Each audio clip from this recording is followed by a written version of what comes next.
like that.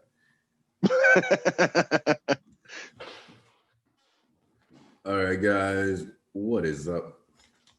Doing the Jujutsu Kaisen. Actually, see, I can never tell if it's already done. But yeah, no. We're doing the Jujutsu Kaisen live reaction today. We're going to be doing Chainsawman live reaction today. Got BG loaded. He's reading the chapter right now. I'm just going to wait for people to start popping in. Actually, I might not even wait. I should wait. I'll be nice. But yeah, let's see. So the Jujutsu. All right.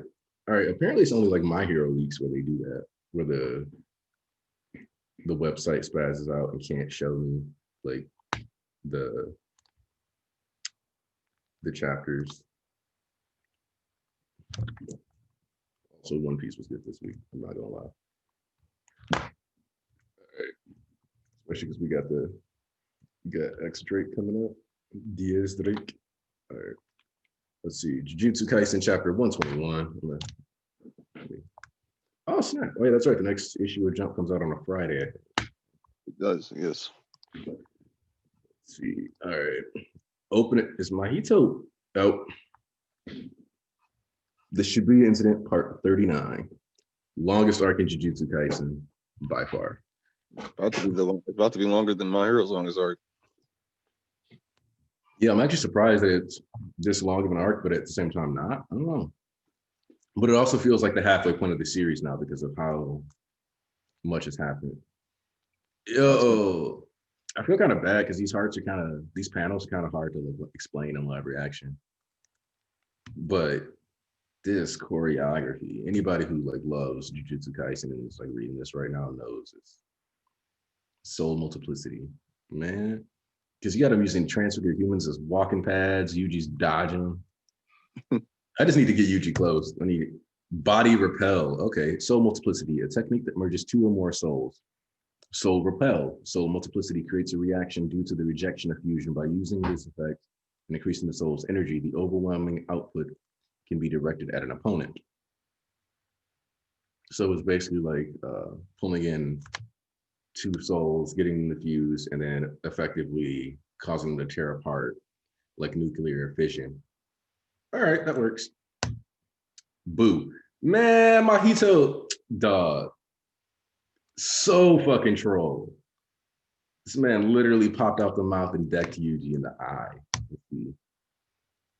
Had to put my back into it a little more. I could have split your skull. Do you feel free? Ooh. What the How can you so often and with so many people? How can you play with so many people's lives? Wait, what's that noise? Who just popped up with the... Hold on. Yeah. All right.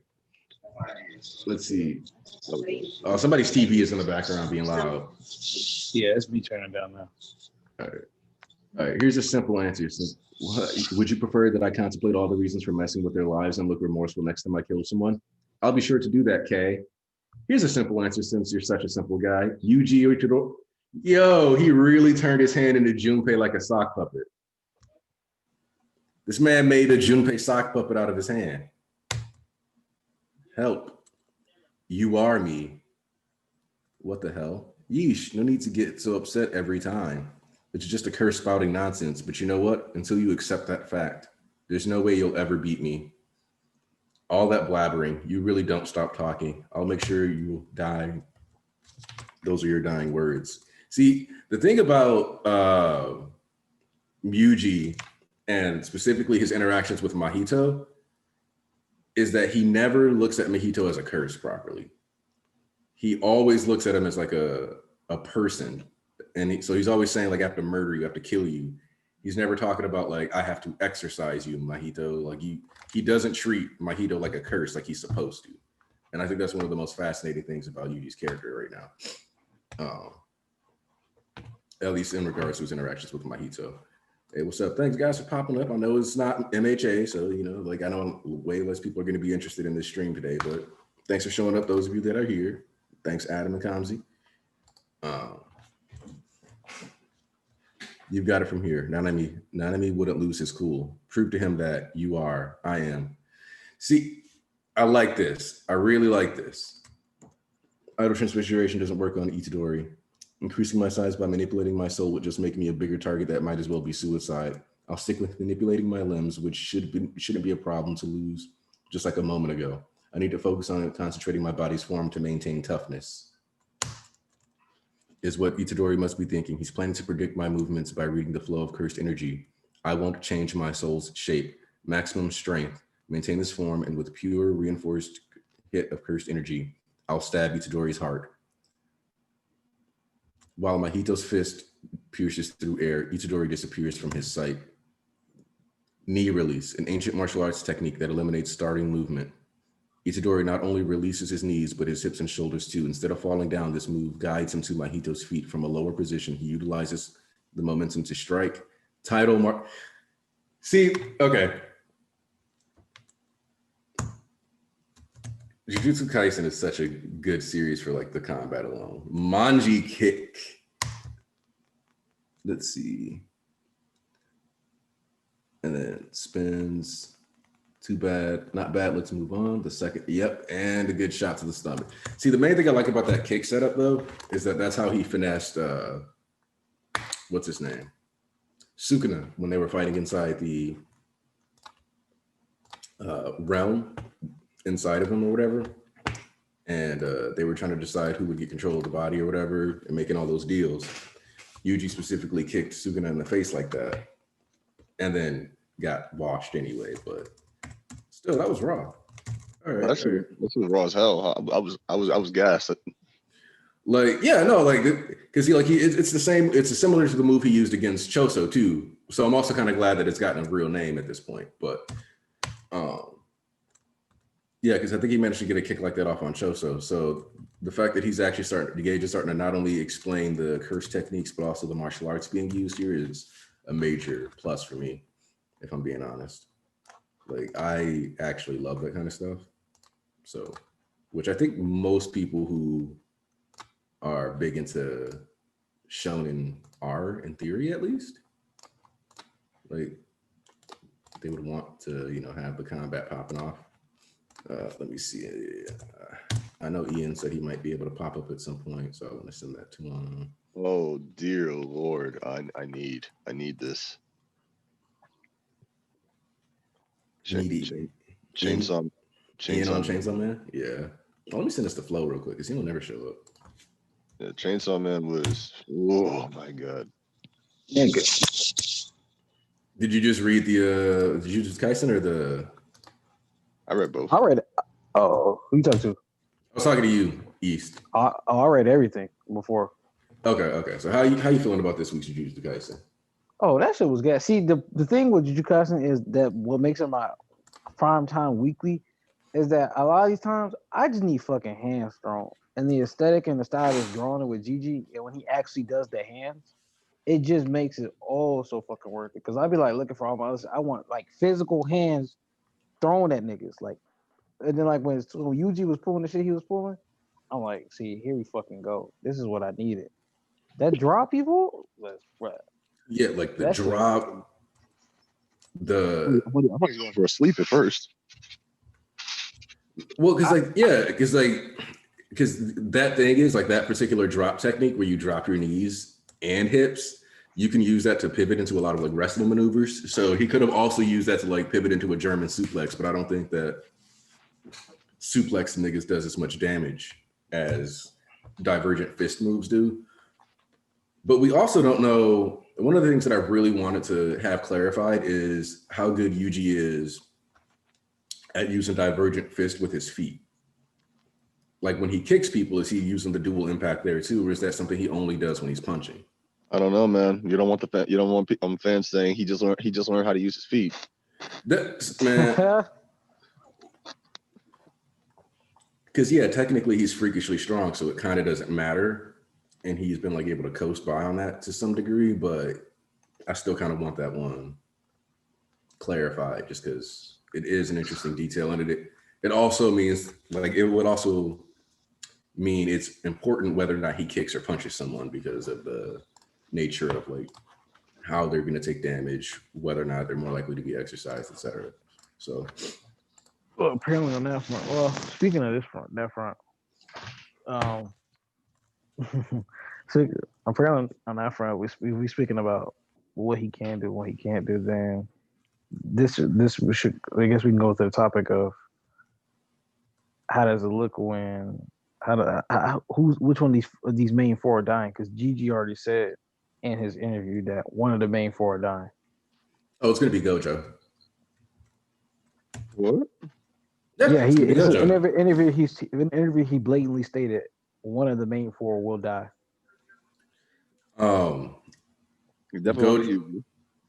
I think it's going to be Gojo, and the final fight is going to involve something where they actually do manage to kind of split Sukuna and Yuji, but obviously Sukuna is going to just go on a rampage once he's free. So I think that'll kind of come down to like Gojo, and then like it might even like the final fight might even end up being like Megumi and Gojo versus Sukuna Yuji, and then that's going to be when he has to bring out like Mahagura. And you're saying they're gonna die by the end of the series? What you mean soon? Yeah. End of series. No. My fault. He said like in an interview a while back, he was like one of the main four will evidently die like at the end. Something along those lines, but they dying like at the end of the series. One of the main four. Gojo, but I feel like that's too obvious. Yeah, that's what I'm saying too. I feel like that's way too obvious. So I feel like it's probably Megumi, which hurt me. I've already lost one of my black haired favorites. Yeah, like also I need to order the 5th volume of Jujutsu Kaisen. I got a boy that reads the volumes based on when I loan them to him. Plus, I need that in my collection. So I didn't realize the 5th volume was out already. What can I say? I'd be lacking sometimes. Did they have volume? When did they sell volume 0? That's when I started buying the volume. Man, because they already. I think they already licensed it. I just don't know when they're selling it. Let me see. I'm gonna type it in. First off, let me add volume 5 to my cart real quick. Oh wait. What the fuck? Oh shit. Volume 6 is out in October. I'm behind. No, I'm sorry. I'm reading fucking Mashal. Yeah. That shit was crazy. Why? I'm not caught up. I'm 9 chapters behind. Oh, this nigga. No, that's why he's getting caught up on the stream. That's okay. Yeah, I haven't read Mashal in like fucking 3 months. Well, that's good because this current arc is fucking gas. They finally doing what I told these niggas they need to do. Get a serious arc, actually, like a first arc going. Hey yo, volume 0 is gonna be out in January. Okay. Yeah, that's when we finally get it. But yeah, no, this is all that vampire shit is good apparently. I need to read that too. I tried to start it, but yeah. What vampire shit? The new series. It's a new series that started. The Reaper Ghost Girl. No, not that. Not that. There's a new series today. Oh, Our Blood Oath? Yeah, that. Oh, yeah. See, you know what? All right. The next break we have from MHA, because we're doing this one right now, maybe we should go over some of the newer series that maybe even series that got canceled. Let's just talk about what's been going on in Jump for the past year and a half, because we've had a lot of outside of Mashal, and I guess the Gravity Boys counts, even though I feel like a Gravity Boys just came in. Gravity Boys is on the edge of being axed. I can see it. I feel like a Gravity Boys. Y'all other series got axed before a Gravity Boys, so we'll see. What other series? I remember y'all was burned. What was that show? What was that shit? Guardian of the Witch. Y'all was gassed that shit. Hold on. Nobody gassed Guardian of the Witch. Hold on. I gassed it before it came out. That hive was gassed up Guardian. No. You're misquoting us. We gassed it before it came out, and we read that first chapter. This shit is heat. After that, and after that, I fell off. Everybody fell off. Before we was it was a Gravity Boys. This shit looks stupid as fuck. And let's see who here still now, man. Zitman was gassed on TL. Everybody was hyping that. That shit went down the drain. Okay, but Zitman deserved a chance more than the Gravity Boys. Fuck that. Hey, but guess what? We here. Who going and who's still here? Hey, that don't mean it ain't mid. But no, like what I was about to say was I think a Gravity Boys came in a jump at a good time. I also think Yokozuna came at a jump at a good time because I think both of those series would have been canceled if they had come out like 4 months ago. You think Mashle would have been? I don't think Mashle would have been canceled. No. Mission Yokozuna and a Gravity Boys. Okay. Because I think both of these series landed when Jump was like around the time Jump was losing K and Y, and they knew TPN was gonna go and like some other stuff. So they kind of, I feel like they got like a longer stay than. I don't know about Yozakura because Yozakura is almost a year old. Yeah.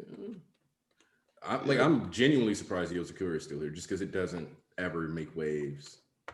Yeah, like Yozakura, surprisingly enough, is almost like been here for 52 weeks. So that makes you question: is this a returning author's work, or is it a fucking new author? Yeah, like it might be a returning author because with what happened, like a Gravity and Yozakura are some kind of anomalies where I don't know, like.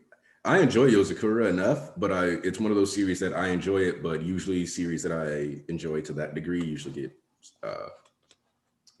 canceled, axed.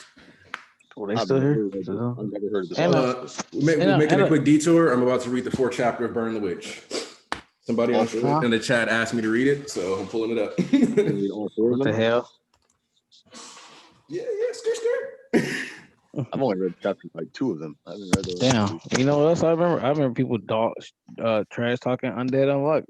The minute the premise and the minute the first chapter came out. I'm still gonna my opinion of that's not gonna change. That first chapter's ass. I'm still going to stick with that.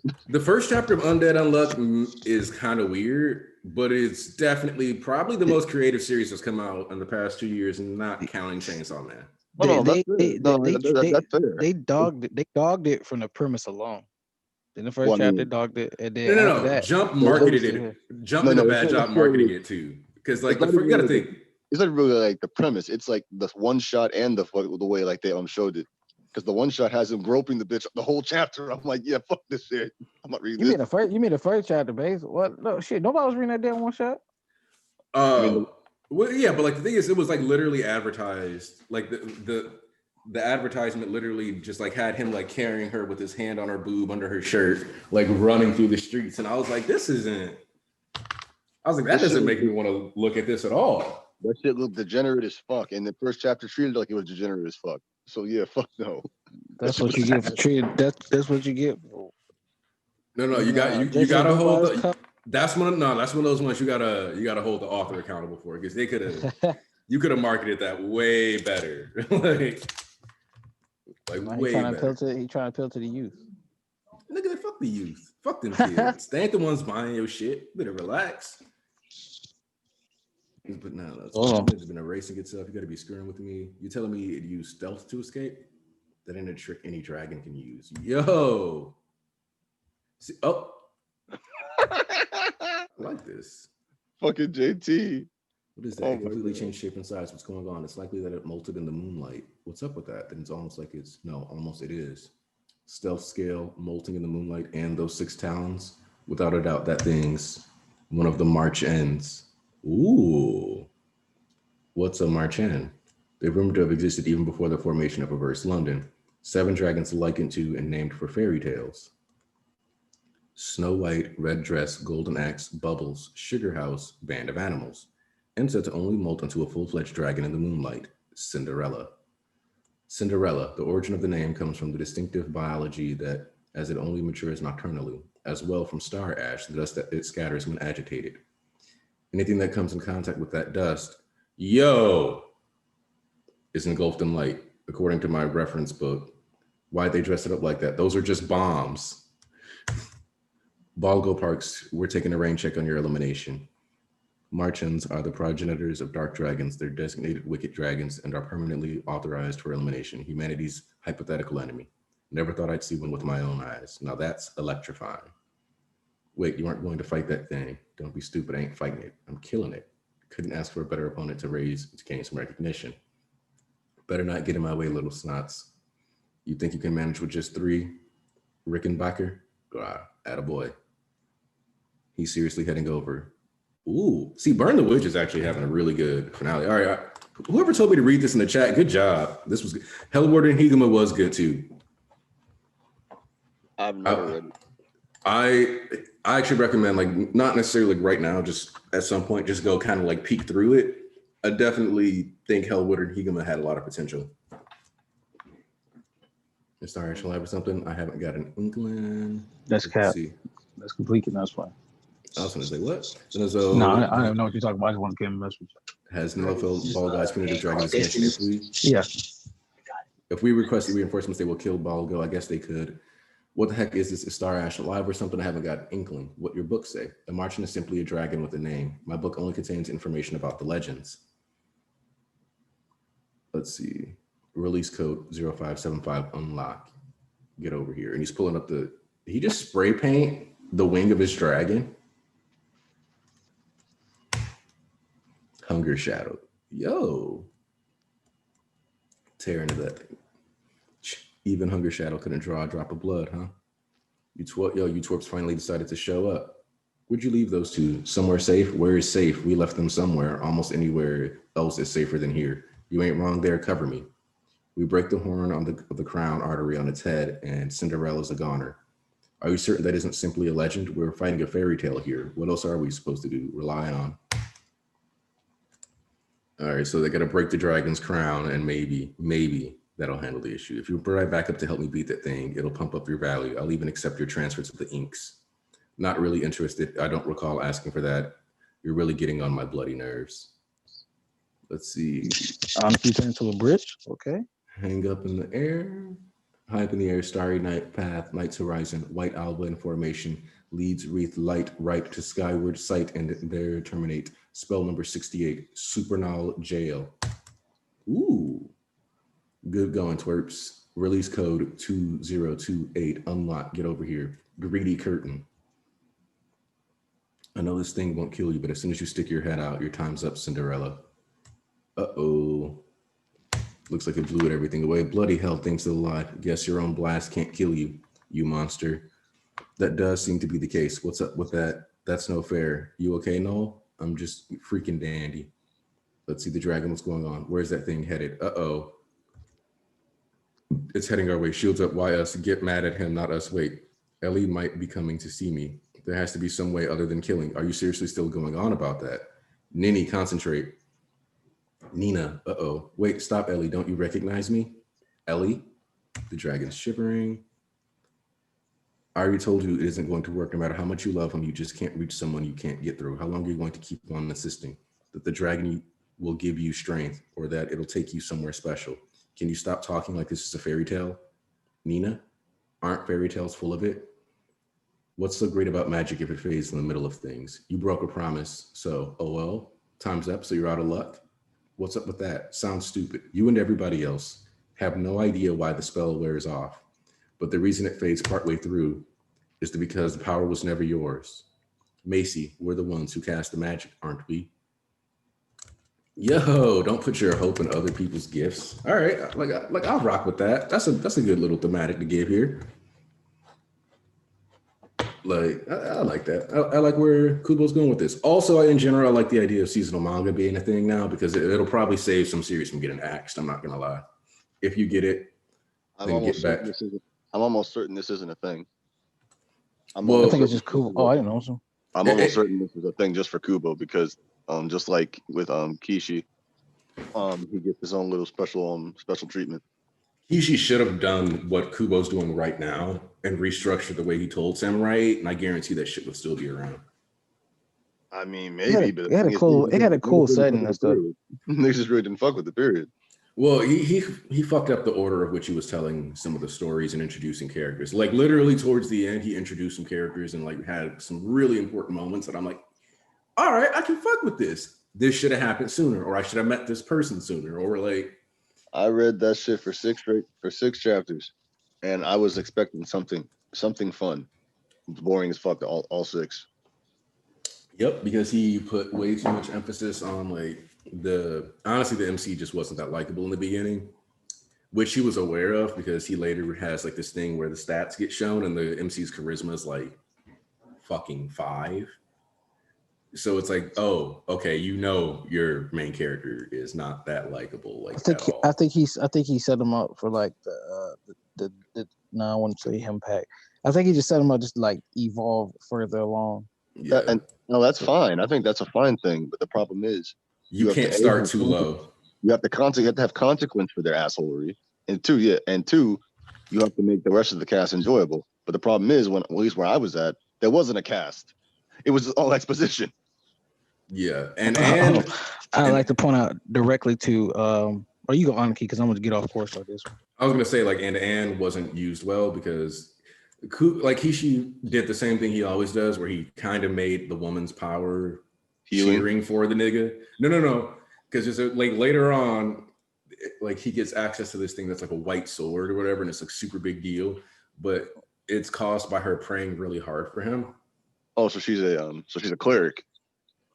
And I'm like, well, yeah, but I'm like, dog, you can't make her primary combat contribution standing and praying and being like, she's doing things because his sword is stronger now because she prayed for him. And I'm like, bro, don't. Dang, so she only does stat buffs. Like, yeah. Damn, but y'all got a problem with Ochiko through that, huh? At MHA, you know, I mean, she's just a catalyst for Deku. Anne didn't get to at least punch a serial killer like Ochiko did. Like, no, she never had no moment, bro. She just a foil for Deku. You right. She has nothing outside her character. She didn't. Everybody waiting on her big moment for her to do something finally. Although, you know, she didn't carry her entire team in joint training. You know what I'm saying? She literally didn't just do that shit. And Deku literally caught like one person barely. You know what I'm saying? But actually, to talk about what BG said, you know who would have still been here had they did what the fuck they were supposed to do? Who? Zip Man. That nigga had all you had to do. It was simple basics, bro. Your art is fucking raw as shit. That was like top 3 jump at the time. Like that bitch, like that motherfucker art was fucking like breath. Like that shit was fucking amazing. I don't care what fuck anybody say. That bitch was top 3. That shit was amazing. Like the double spreads, that shit was so fucking amazing. And then you had the art, simple, cool concept. You had a decent storyline, which you could have went for like this. Zipman could have been easy 8 out of 10. Zipman had a story that nerds would never support. Yeah, good. Would have had a good like simple storyline, but it had great characters, great art, and good action. No, Zipman has the same issue. No, Zipman has the same issue that Paradox Ghostwriter has, and that. Well, it's a similar issue, but it's different. Paradox Ghostwriter flopped because Japan wasn't going to fuck with a plagiarist. Zipman failed because nerds would never read a series about a bunch of cosplaying nerds thinking they're better than they actually are while actually being losers, because that's kind of a series where people reading it, there's a good 7 out of 10 chance that you're more over to be one of the lame villains than you are to be represented by the protagonist. So niggas didn't feel bad about themselves. Same reason. Had he beat up that damn main cast, actually had to do something useful, because the last chapter, not only was the concept fucking crazy as shit, like had we been like 100 chapters down the line or something like that, or like 50, 60 chapters, and then like the last chapter was arc in and of itself, that should have been amazing, because like there was like a big time skip and like the world started getting overrun by all the like costumes the enemies and shit. Yeah, and I'm like, bro, then this shit would have been fire as an arc like later on, but like you didn't beef, and like everybody started getting like their own little suits later on. I'm like, bro, you could have did this prior to, instead of like, because you was like kind of all over the place. You didn't know what you wanted to do. So like, if you would like build up the main cast first, had us actually strong, because people was feeling iffy, but it's hard to do with MC.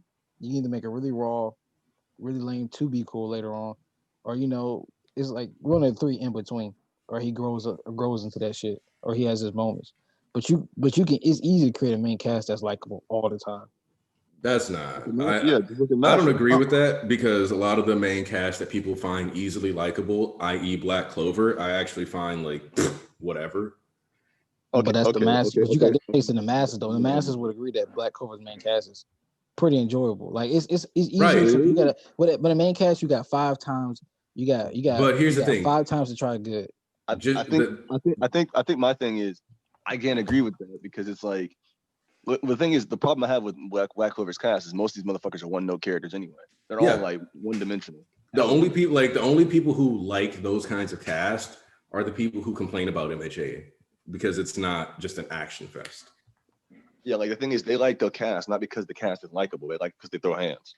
and it's simple, and they don't have to think about it, and they can easily recognize those characters. It's literally because like you don't actually have to think that much reading those like. But that still goes to the point though. Even if it's they just throwing hands, so they have a one note. That's still character. Isn't Black Clover still going on? But that's not a good cast though. There's still just the cast. I like a cast though. At least at the I don't like most of them niggas either. Like, hey man, the Black Clover and Edom. You said what, BG? I'm saying, which is that it's still going, but it's not, but it's hanging on a thread in comparison to everything else, because every new thing that actually survives overtakes it eventually. Like it went from being like the fourth most popular manga in Jump to the 7th. Because everything that's come after it that's managing to like stick around is starting to outsell it. Jujutsu Kaisen has already caught up to it in sales without the anime. Someone already outsells it. Oh yeah, speaking of which, by the way, about the anime, the director said he wanted to stay as true and adapt as close to the manga as possible. So this anime really about to be on the AOT MHA season 1 type beat, because they had everything else in the bag. The animation, of course, we seen the art style, we seen the music, we seen the voice acting. That was all top tier. What we needed was the adaptation to be faithful, and the director comes out himself and states, "I want to be as faithful as I can to the original source material." And that's the green light. That's the green light for this shit is about to blow. And they got 2 cores, so they really out. They really finna be out here. I'm really questioning where it's going to end though. Yeah, no, 2 core was actually a bad idea looking back on it, just because they could have ended with the Junpei arc. They could have, like, the end of the Junpei arc could have been the end of the first season, and then that would have still covered like 20 some chapters. But because they decided to do 2 core, it's gonna land them somewhere fucking weird, or the second half is probably gonna end up awkwardly paced. Is it going to be in? You think it's going to end in the The issue is just because of how long the Shibuya event is. Like he placed that arc at a weird spot in the chapter count, where if we get like a 24 episode season 2 might actually end right when Gojo gets sealed. I'm actually thinking that where do you think it'll end this year? The versus the Mahito arc? It's because like I'm looking at the chapter count. I'm trying to figure out a way to make a good adaptation in 25 episodes that doesn't throw out too much stuff. And I feel like once you hit above like 55, 60, like 55 chapters, you start getting into questionable territory. Like a lot of the stuff, like MHA season 4 is one of the most polarizing seasons, and it's because it had like 60 chapters in one season. Well, I mean, that's mostly because of the fact that for some reason they wanted to end on Pro Hero. But again, I mean, they easily actually could have just probably done. They could have done just a culture festival, but they could have ended. Or they could have done overhauls the whole arc. No, that would have been bad. It would have had horrible pacing. I mean, it could have been 2. It could have been 2 percent, but yeah. I mean, but JJK would be structured differently because there's a lot more hands than downtime. Yeah, compared to your average series, because those chapters you can breeze through way quicker, and essentially. Yeah, no, I was hoping to have more of a character chapter for the live reaction, but that didn't happen. But wait, let me finish this Burn the Witch chapter real quick. What's this? I should be the one asking that. Wait, seriously, what's up with that sword? Is it coming out of the pipe we gave you? How is that logical? Fucking Marshall, though. This shit's great. Cinderella stopped. Told you, bro, that shit went. Yes. Good grief, did I do that? Whew, what? Why aren't we getting any competition? Competition's not nothing. Come on, take a closer look. 5 points and 5 pounds is as good as nothing. This way I can accept it after we slay the legendary dragon. I'd say it's impressive. You're not in the negative considering they docked you for all that property damage. Besides, it says here the director, Bangwife, is the one who finished the finisher. What? How did they figure that? He didn't kill it either. And by either, you mean it wasn't you? Well, that's how the cookie crumbles. Patchworks is collecting and preserving Cinderella's corpse. Also, come on. Get in here, Macy. What the hell? You're not going to tell us to conserve her at our houses too, are you? Oh, sure are, Sharp, aren't you? That's right. We determined she's a light case of a dragonclad. So you'll be serving. Oh my God. Seems like it'll be fun, doesn't it, Mina? Don't agree with the chief. Do you actually understand your situation? What will happen with Balgo? Right. This Balgo Park's punitive dragon release application. I never expected this to come from you. If I recall correctly, the investigation determined that Balgo Parks came into contact with Macy Bonjour 2 months ago. That served as the trigger for Cinderella's appearance. That is enough reason to keep him alive. That is, if he is the trump card for eliminating the Marchens. Junior, you scoundrel. I'm relieved to find I did not overestimate the son of a hero. Oi, get the cracks in the glass patched up. Yes, right away, director. Oh, okay. Welcome back. No, the chief just came by to take my pipe and mantle. Looks like I don't get to keep them all well. What is it, Noel? Did something bad happen? No, something good then. Yes. Good for you, Noel. Yeah. That's a wholesome finish to the first season of Burn the Witch. All right, I see why you guys were like, hey, check that out. It could end after Mekamaru versus Mahito. Yeah, that could work. I don't know. Season one. Isn't that like right before the right before Shibuya, yeah. flashback arc? No, So that's the thing is that like yeah. So if you go like 55 chapters, you can get all the way to the bridge incident. That's probably the best like stopping point. The problem is how long Shibuya is. You can't tell if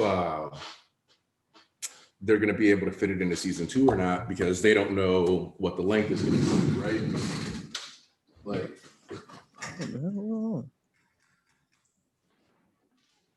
oh, so your fear is that it doesn't really matter where they end now. It's like depending on where the next season ends, will have them either have a short season or a long one. right. Like no matter what now, because more than likely they'd want to have the entire Shibuya arc in one season. But that becomes really difficult now because of the Shibuya arc starting at like chapter 70. And for a good 25 episode season to have like good pacing and stuff, it's going to have to cover like 40, 50, 60 chapters. And that leaves like a weird 20 chapter gap that's going to have to be addressed. Then let's go under the assumption that that it'll end it'll be like I don't know, 55 chapters this season. Then and what chapters is the Shibuya incident start on? Somebody said the flashback arc is going to be a movie. That could help. That would help though. That would help. I'm like, that's the thing. People got to stop expecting everything to get the Yaiba treatment. That's not happening. Like that's because like Yaiba is an anomaly on that shit, and nobody should want that anyway. Because the problem here is for us, we'll get it more than likely, but more people in the world they won't get that shit till like 9 months later, or some people won't get it at all ever. The Shibuya incident part 1 is chapter 83. 83. Yep.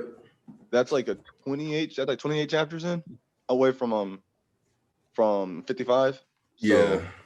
I mean, they might have to have a second season that's really short. Yeah, they might have to do like a 1 core second season, which is why I said they would have been better off doing a 1 core first season because that just translates better for most people. I'm sure. we'll see what plans he got. I'm waiting till this thing come out. But what was I gonna say? I'll play it by ear when we get in there first. Yeah, I'm just saying like these are see things that people can be on guard for ahead of time. Like just. Oh, I get it. Yeah. I'm just saying like for me, I'm just gonna say like, as for that like thing about the movie thing, like, yeah, I don't know. That needs to stop being a wish for people, because that's just gonna isolate a lot of the fans from being able to see the movie. All right. It's time. It's time. I'm about to open it up. You ready for this? Chainsawman, chapter 84. Let's do this. Oh, Shit. No, you fooling around, burn the witch. I already finished Burn the Witch. No, he said you were fooling around burning the witch. Man.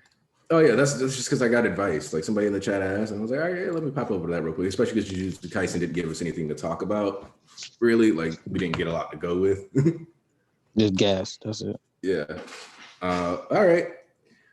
Open it up. So the Hell Devil did definitely die, or is starting to die.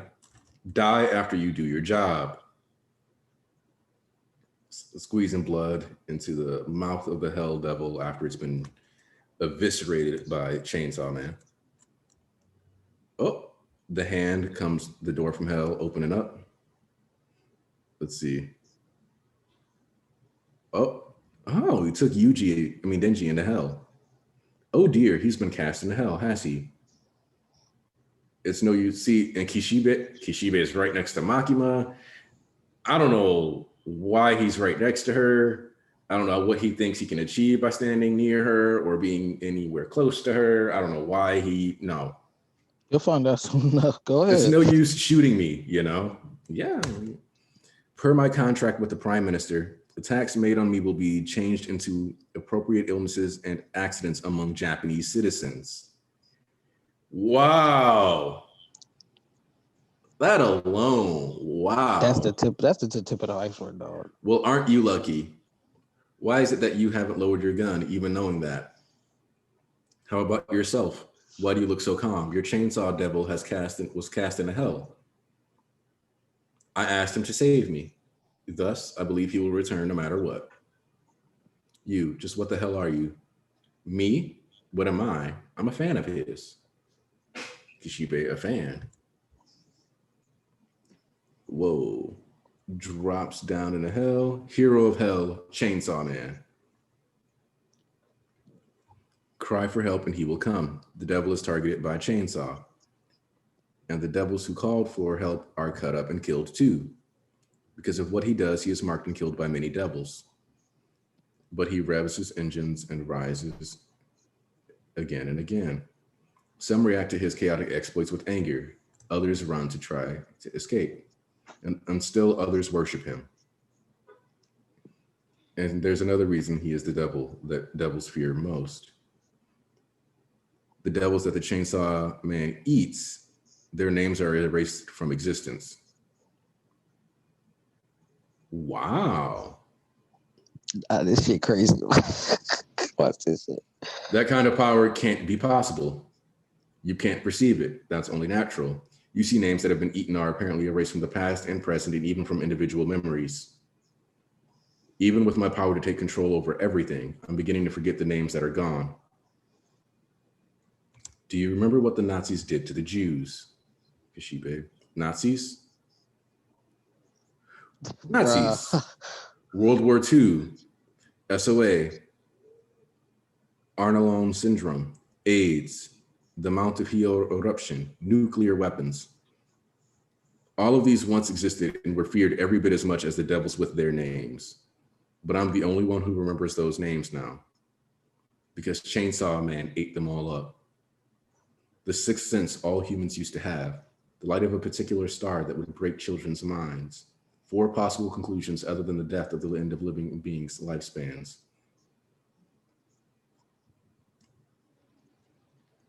What? They've all ceased to exist and I can't recall them. Yet even now I remember the sight of their devils fighting against Chainsaw Man as clear as day. The scale of this is so big I can't wrap my head around it. So you're going to use this power to turn the world to crap? Do you really believe everything the Prime Minister of Japan would make a contract with such an evil devil? I have the power to control those I believe to be lesser than myself. If I fight Chainsaw Man and win, I should be able to control him. I want to use Chainsaw Man to create a better world. Say again. Take, for example, death, war, hunger. There are many things in this world that humanity would be happier without.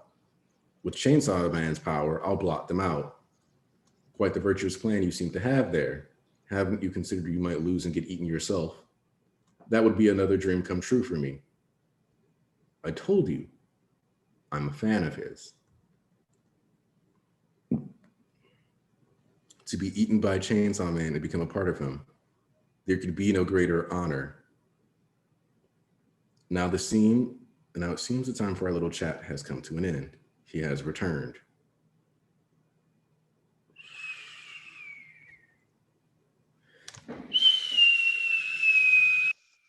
What the fuck? As I said before. That boy wildin'. That boy wildin'. I told you that shit is great.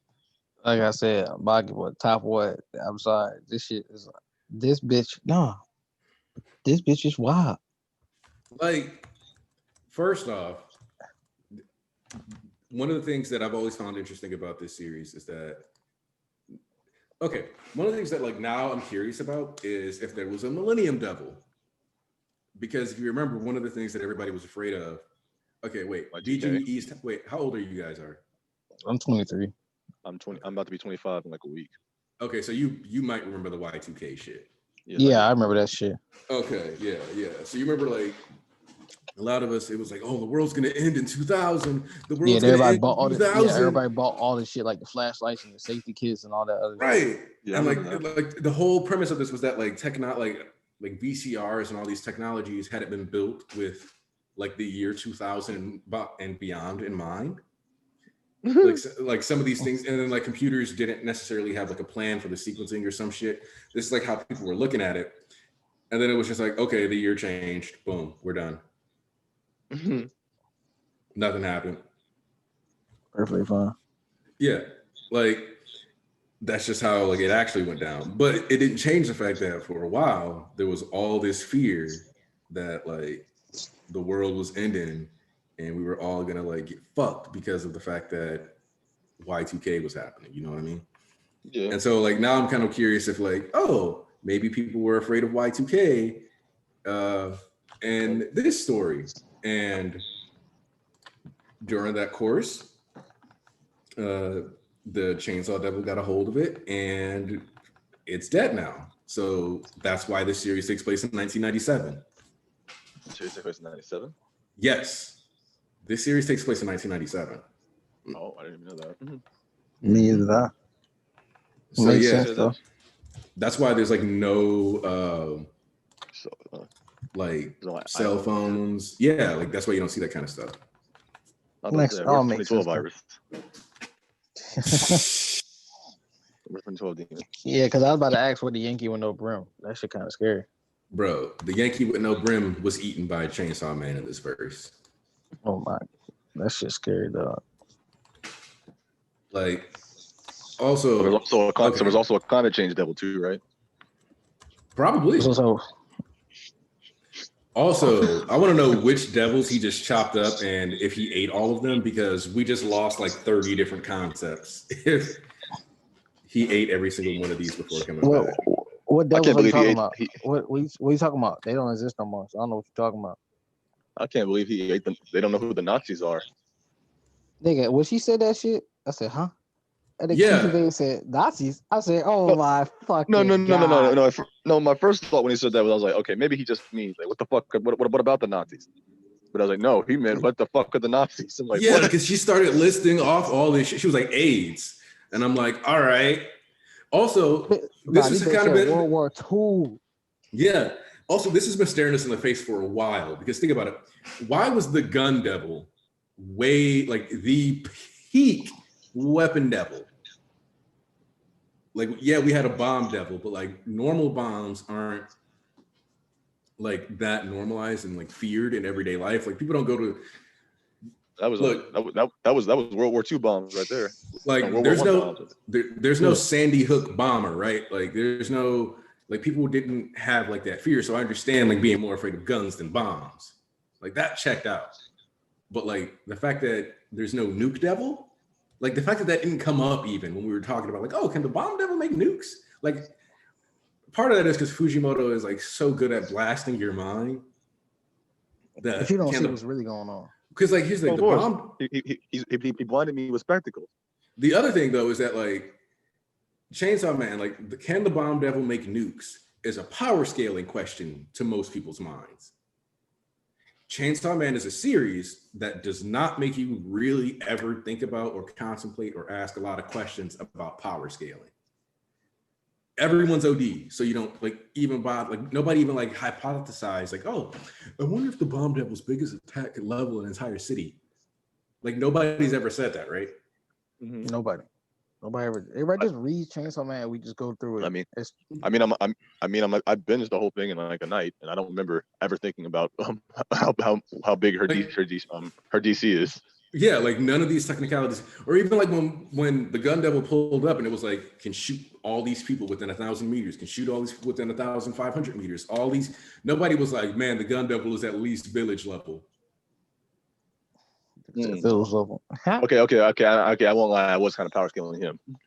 But I'm saying think like that didn't take over like the conversation. Still, like gun devil feats don't take over because like that's how good at like using the chain like this story has been, where it just hasn't made power scaling that important, even with all the action we've had in it. It's kind of impressive as fuck. Honestly, the thing about the gun devil was that he laid out everybody. Like when his introduction, for his first introduction, when he wasn't even seen on screen, it just like it set a precedent to how dangerous that nigga was. Well, he killed like 100,000 people in like a couple like I think it was 1 million. I think it was like 100,000 like a couple of seconds. About the first minute, it was like 1 million people. He killed like that. I was like, okay. So then when I was like, so then when he really got revealed, I was like, fucking Christ. So the shit he was doing wasn't even bad. I was just like, his design is what's really fucking horrifying. Well, Because the way he what I even pulled up. go ahead. Yeah. Oh no, let's make it quick. The way he pulled up, like you seen like the bullet chain from his fucking shit before you even seen his full body, like just lining Right. up. I was the fuck. I mean, what hooked me was the fact of how they used that to introduce Aki's backstory. Because they put that motherfucker over before I ever saw a thing about him. I just saw Aki just be like, man, fuck my little brother. And he's like, maybe my little brother isn't that bad. Hey, go get the ball. We're gonna have some real fun. Right. Right. Like Aki's backstory was just like, oh yeah, this is relatable sibling stuff. And suddenly death. Like, Exactly. like, that's the only way to explain it. That shit, that is what made me hooked. I was hooked as hell after that. I could not stop. Well, like what's funny to me is people will say that Chainsawman has like a death fetish. And that's not true actually. The whole after what happened these past few chapters, I might believe that. No.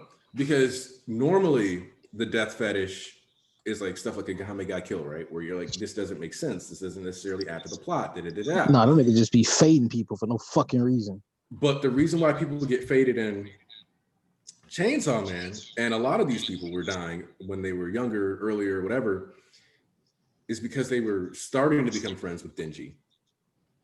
Part of all of this was just about breaking Denji.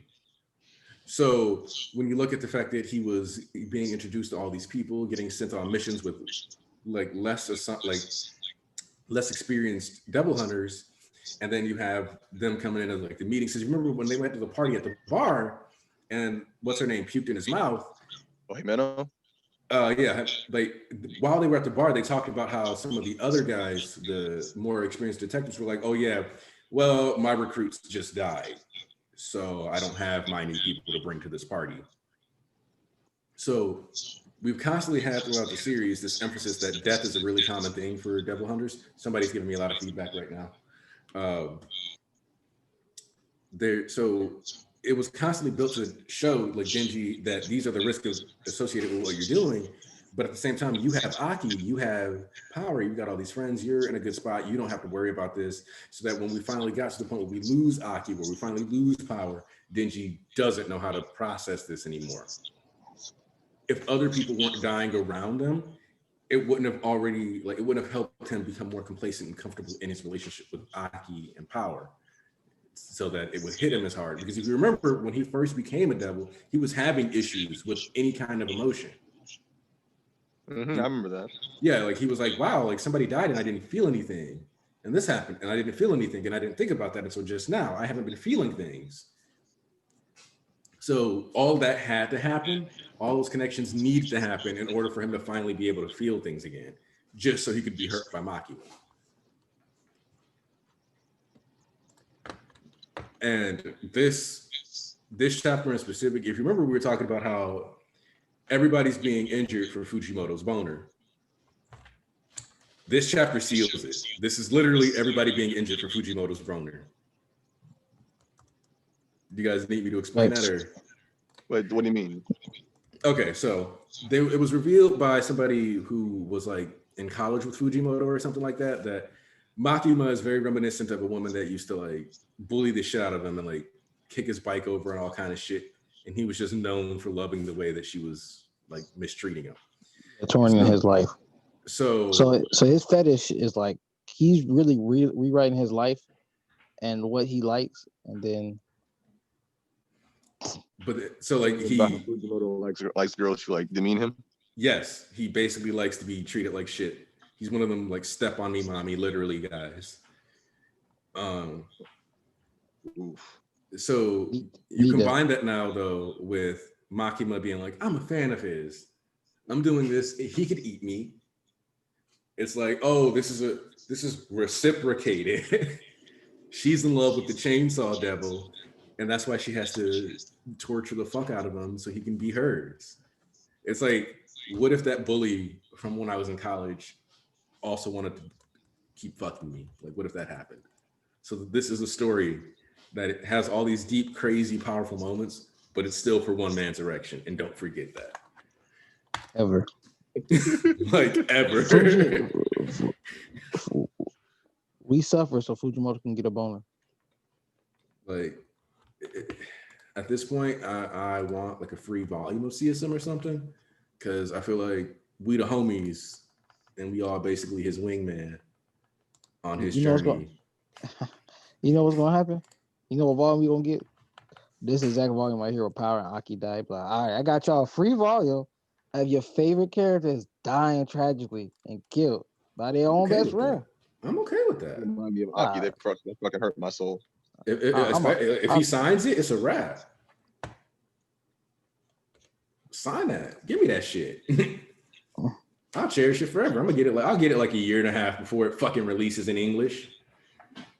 Man, what Chainsawman volumes are out right now? That's a good question. Like, because I haven't checked in a while. No. This nigga Jose Wilder. Ooh, volume 1 pre-order. Oh. Fuck, it's not out until October. But volume 2 is coming out in December, so that's nice. But let me at least order the first volume. Let me add that to my cart too. I'm just out here ordering manga on stream and shit. All right. They're actually giving Mashal a power system. Yeah. Yeah. Oh, Mashal. I told you this art, dog. Like that shit. Like in the last 2 chapters, I think he introduced like 3. Like last 2 chapters, he introduced like 4 new magic concepts. Like, let's see. This is crazy. They're only like 27 chapters. I'm on chapter 27. They're already giving this man a fucking a struggle, and I never thought it would be this quick. Yeah, Mashal. So Mashal is interesting to me because it goes from blatantly nothing. It's like almost nothing but gags to yes, this is a gag manga and it's funny, but we do have an actual story if you want to stick around for it. I mean, I knew it wasn't like most, because it wasn't like most gags are just episodic. There was actually a narrative being told the whole time. It's only different. We can switch when BG's caught up to. Okay. Yeah, like there's always a narrative being told the whole time, but this time, what's interesting about this is that, usually in gags like this, with especially people like MASH, I would expect him to not have a threat until like way later down the line. Right now, he's getting fucked up the whole fight, and this is only chapter 27. Yeah. Also, I want to real quick go back to CSM before you get caught up, because once you get caught up, then we can really start discussing Mashal. But one of the things that I kind of want to talk about is how she mentioned there were 4 possible conclusions other than death at the end of a living being's lifespan. So, what do you think that like? Because part of me is like, yo, like you got to explain what those were now, Fujimoto. Like, okay, you got what? Reincarnation. Yeah, I'm trying to think. Like reincarnation would have been one of them. Maybe ascension, like to become a godlike being. I think you can suffer if you're not going to hell. You can be suffering purgatory essentially, or limbo, because your soul can always be because your soul can be brought back from hell. I'm pretty sure you can do limbo too. Yeah, so you could probably do like the limbo devil probably died.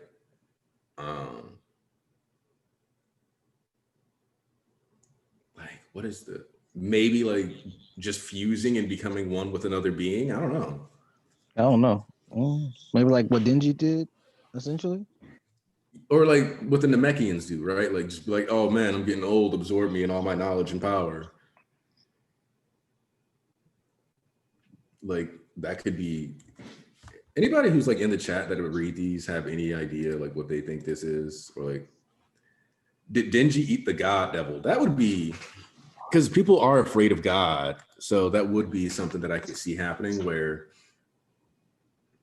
like actually him eating God might be the reason why the control devil can even exist.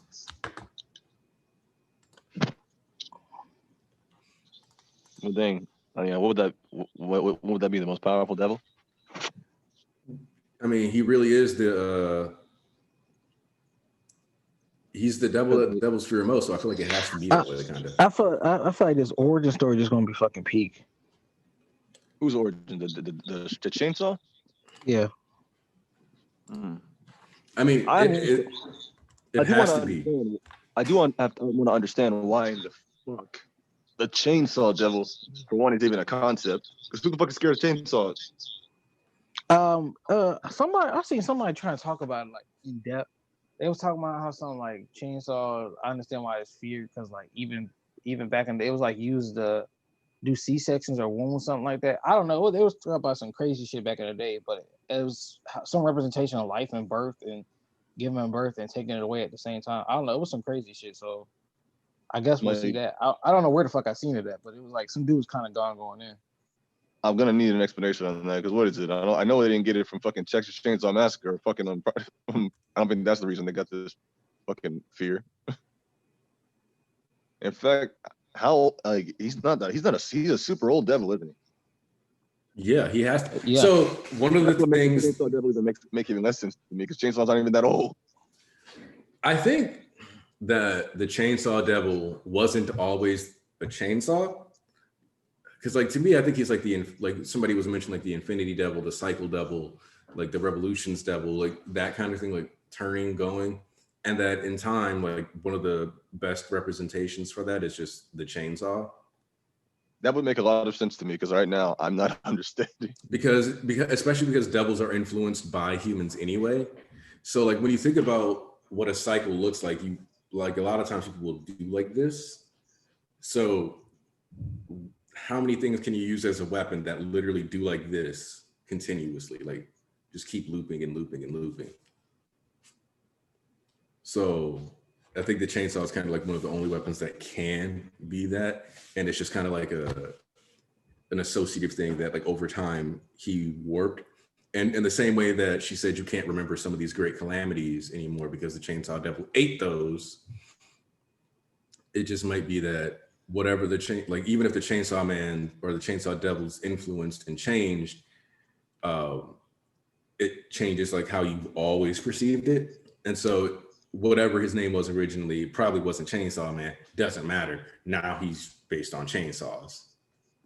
And in 100 years, he could end up being like the fucking, I don't know, the water wheel devil or something, and still be the devil that devils fear most. Because I also think that the fact that devils are specifically afraid of him makes him stronger. In the same way that people being afraid of devils makes them stronger.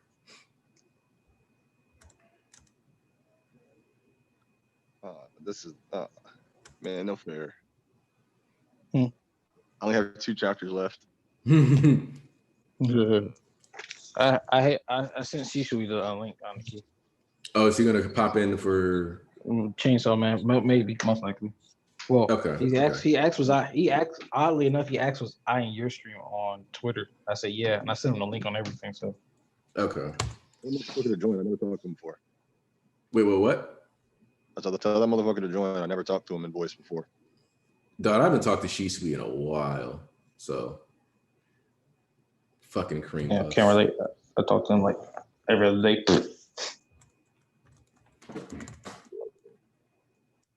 Oh my god, is that her ability? Don't tell me that's her ability.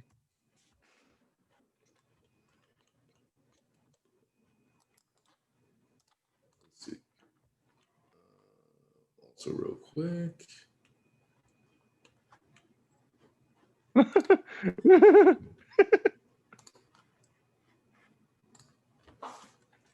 wish I knew. The only problem with Nashville is I don't remember half these niggas' names.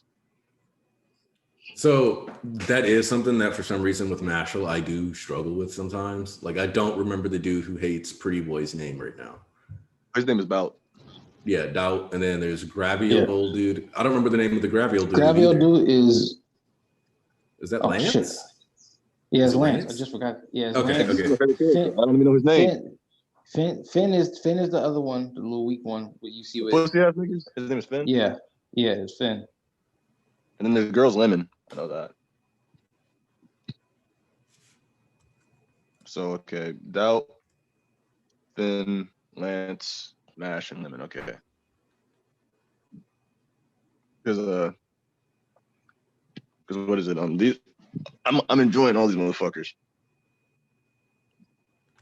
Except Finn. like I told you, man. I told you they built all they needed to do. Build up. They got the main cast. All these guys are enjoyable. All we needed was a real first arc, and now we got it. Granted, that's something I'm kind of worried about because they're already busting out the how do I phrase this? The bleach the big guns, the big upper thing. So the scale gets kind of broken. That's the higher you go. No, I more so mean like they're already breaking out the bleach arc format. So I'm like, what are they gonna do next? I mean, it's the magic world. You got nothing but like inspiration, left, right. Well, I'm saying that because I'm saying the bleach arc format because it's in that way of like you have a whole cast that gets separated. They have to work up a ladder, and then they all get to the main boss. Yeah, I mean, this just the first arc. Because then at the same time, like, did you read the latest chapter? I'm almost there. I'm on chapter 29. Okay, I'll wait till you get the latest chapter and then we'll talk again. Because I don't want to. Oh my god.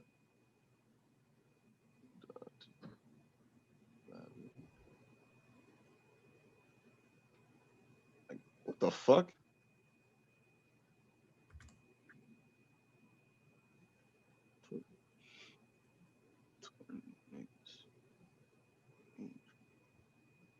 Oh. He said raw.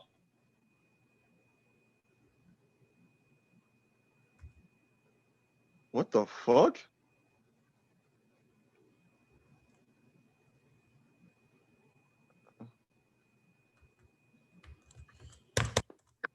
Yo, okay. I read Undead Unluck this week too. That plot twist and be like, yo.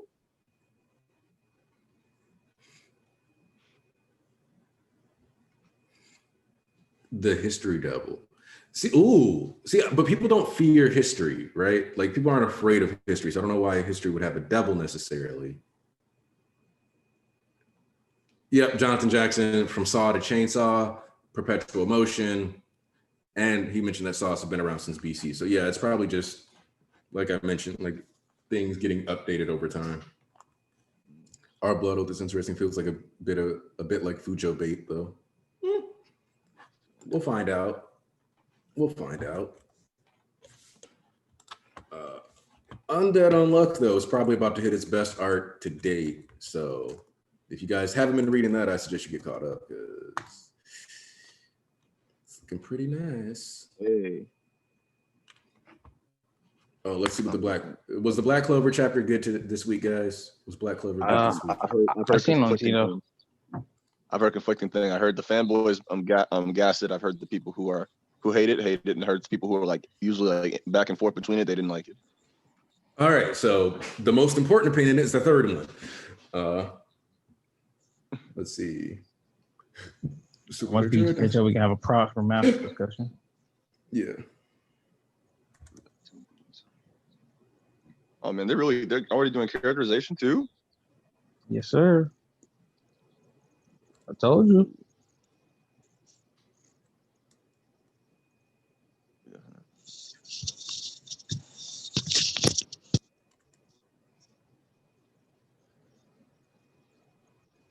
Oh, damn, I take that back. You might be my favorite character.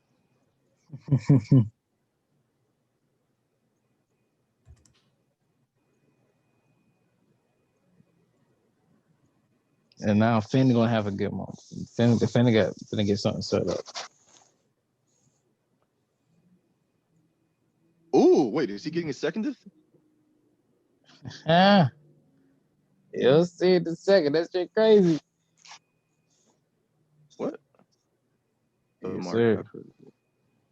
The word didn't cross on their forehead. Their emotions cross a certain threshold. Ooh, the Ida Cruz.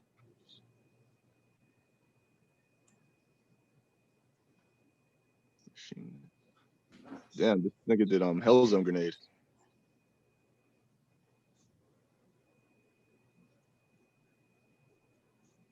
Yo.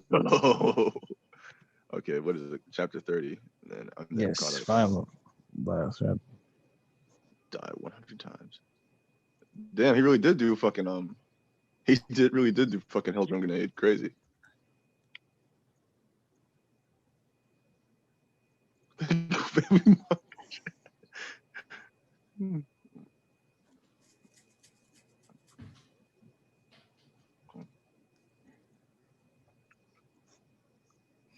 All right, so Hey, oh, never mind. Fuck. I was just about to be like, well, the Black Clover chapter isn't bad. It doesn't make me mad. I'm like, we get some Yuno characterization finally, like him, like real, like finally expressing more emotions than other than like I'm bored to be here and my rival's here. I'd be in the right line. And then you got to that panel. And then you got to that panel, correct? So, wait, what did you say? What did you say about it? I said Yuno getting more emotional range is good. Oh yeah, what you got to that panel? Yeah, let's go back, beat the Dark Trade, rescue our captains. In case I'd like to ask the Heart Kingdom for help.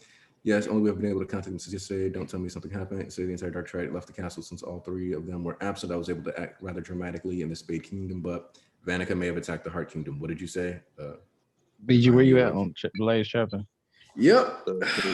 Nothing like letting these niggas still be around to ruin a pretty solid chapter. Yep, that was what it was. That was what it was. I hate these niggas. Because they never faced any real consequences. And now, like the fact that they were just chilling in the Heart Kingdom, they just let these niggas go? They just let them niggas go?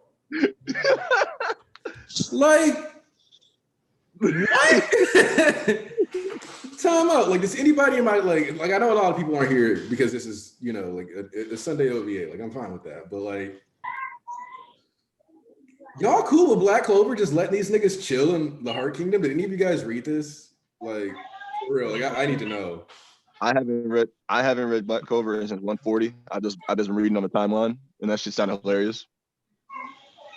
Like, dog, let me read some Hell's Paradise to cleanse my palate. It's even crazier because I heard people gassing that chapter this week.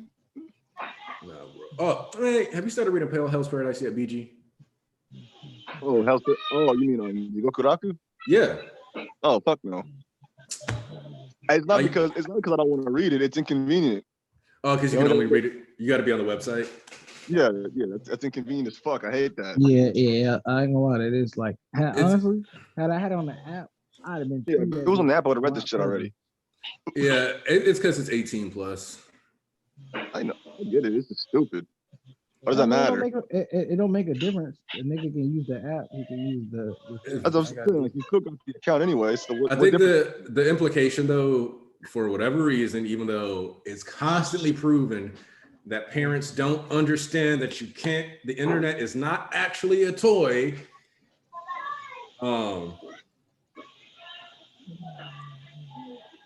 But yeah, so like they're like, okay, people are dumb and they give 12-year-olds iPads, so I don't want them to see the 18 plus series. That's basically what it comes down to.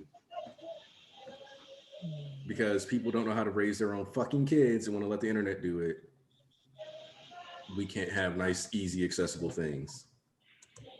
And honestly, Jigokuraku, even though it's 18 plus, if I'm honest, this is one that's probably safer, even with the gore and some of the nudity and the fact that some people fuck. You nigga just say all that. What? Oh yeah, there's fucking in this. Yeah, honestly, like sometimes when they actually like curse, it actually throws me back a bit because I'm so used to reading this shonen bullshit. I'm not used to like niggas actually cursing. Like someone was like, basically they got no dicks, and I was like, huh? I like, oh, she just said that, huh? I like, oh, this is an 18 up series. Yeah, that's like the other thing is that I think a lot of people always. Oh, yo.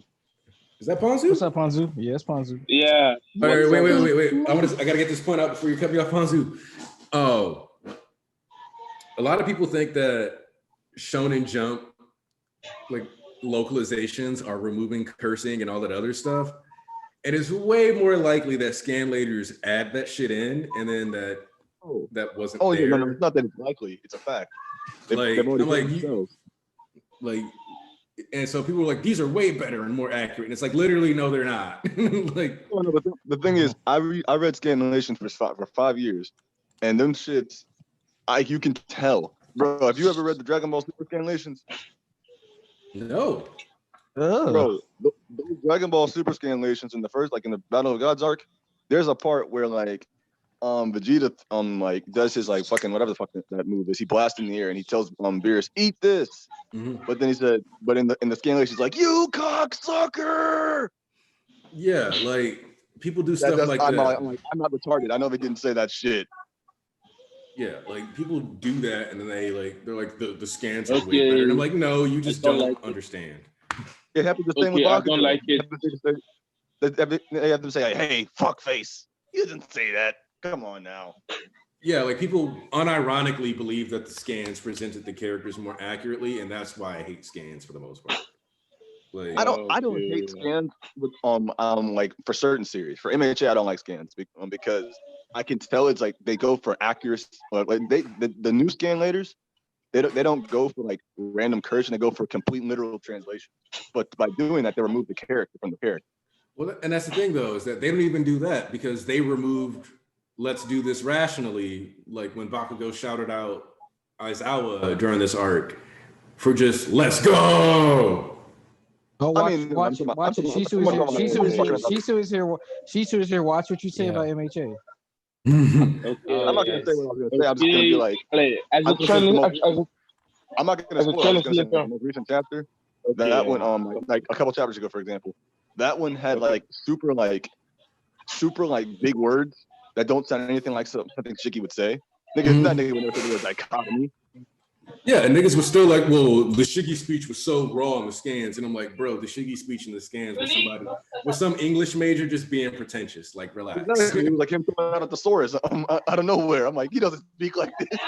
He's a millennial. Let Ponzu say what he had to say because he been in for a minute. Yeah. He been trying to get something Oh, out. let you know, guys, I'm a translator. I'm a translator for a French manga.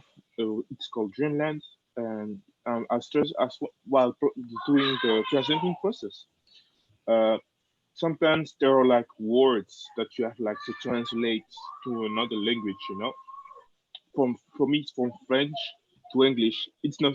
I'm happy that's just French because French and English are European language, so sometimes they have like equivalents from words, even if they don't have the same history. Some words, English words, can be used in French too because yeah, English has a big impact in the history. So yeah, and sometimes I come across difficulties. Like I don't know how people speak really like in street language because my English is more comforted by my school English. My school English is more British, and my internet English, like I will call it, of game English, is more American. So my English for my vocabulary is mixed by both of these things. So when I'm writing, when trying to translate the character, the attitude, or a character, the way that you're speaking, because we get words in French that are really like regional. Uh, a good example is for women. We get different words because they have like different kind of. In French, we say the word women is femme. But if you're like, if in Paris, people talk the inverted language. So sometimes what they do, they change the place of words of letters in a word. So from femme you get meuf. So it's like meuf. It's a street language that right now every French people, a French talking guy, know what it means because it is well known right now. But it comes from Paris in France, and you get also go. You get also in certain region in south of France to say like in my story, the story uh, uh, is like in the south of France, in the south of France, and for girls they call them chouquettes. So when you know these kind of words, and even I as a French talker, and you learn some new words from this story because yeah, I'm not from this region, from that region. So sometimes I don't know even what I can do to give like so what I can give to people. So sometimes I don't translate things. I just want to do translator notes just because I want people to learn new words, you know. But Yeah. yeah, I don't know. As an official translator, most of the time they don't do this. So, like word like shuket, this term for an English speaking guy. I think for myself, that to know a new word like there in France, like in I forgot Montpellier, they say women, they call women chouquettes. But if you go to Paris, you say chouquettes, people will look like what the hell are you? Yeah. So Like, yeah, what you so yeah. saying? Yeah, Niggas like, huh? some people who know that it's from like from Montpellier, they will tell you, "Oh, okay, you're from there," or because of the fans of the story of Dreamland, we also know this guy is from there. He's from there, or he's a weirder. Just because this word we don't use it at all in our places. So for me as a translator, I do my best to translate things well, and sometimes you have to make some choices. Okay, how can I translate these words, this expression, this feeling that you get from the character to the audience? And I can understand why some guys can be like using cursing words for I forgot his name, um, Bakugo, because sometimes the way that he acts, the way that he had the intensity of his actions and his words, you understand. You can feel that he can say like cursing words, you know. And that's why sometimes you see even when he won the tournament, they blocked his mouth. Mhm.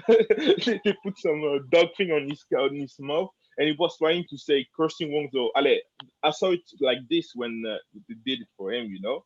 So I can understand why some translators choose to translate Bakugo as a guy who curse a So, lot. so here's I the one thing I do have a I problem with think that though, is Mhm. that as the localizations and official translations come out, like as Hmm. a translator, you kind of got to own the fact that like that's not what's being gone for in the story, and then still Yeah, prioritize the actual value of the story though. That's yeah, the thing. yeah, That's yeah. the thing. That's the thing. Like the thing is, from what I've understood from like the scanlators from like manga stream, their reasoning, and this is on record for them saying this. They said that they feel like cursing helps intensify and add emotion, something like that. It intensifies the scene, but it doesn't. Okay.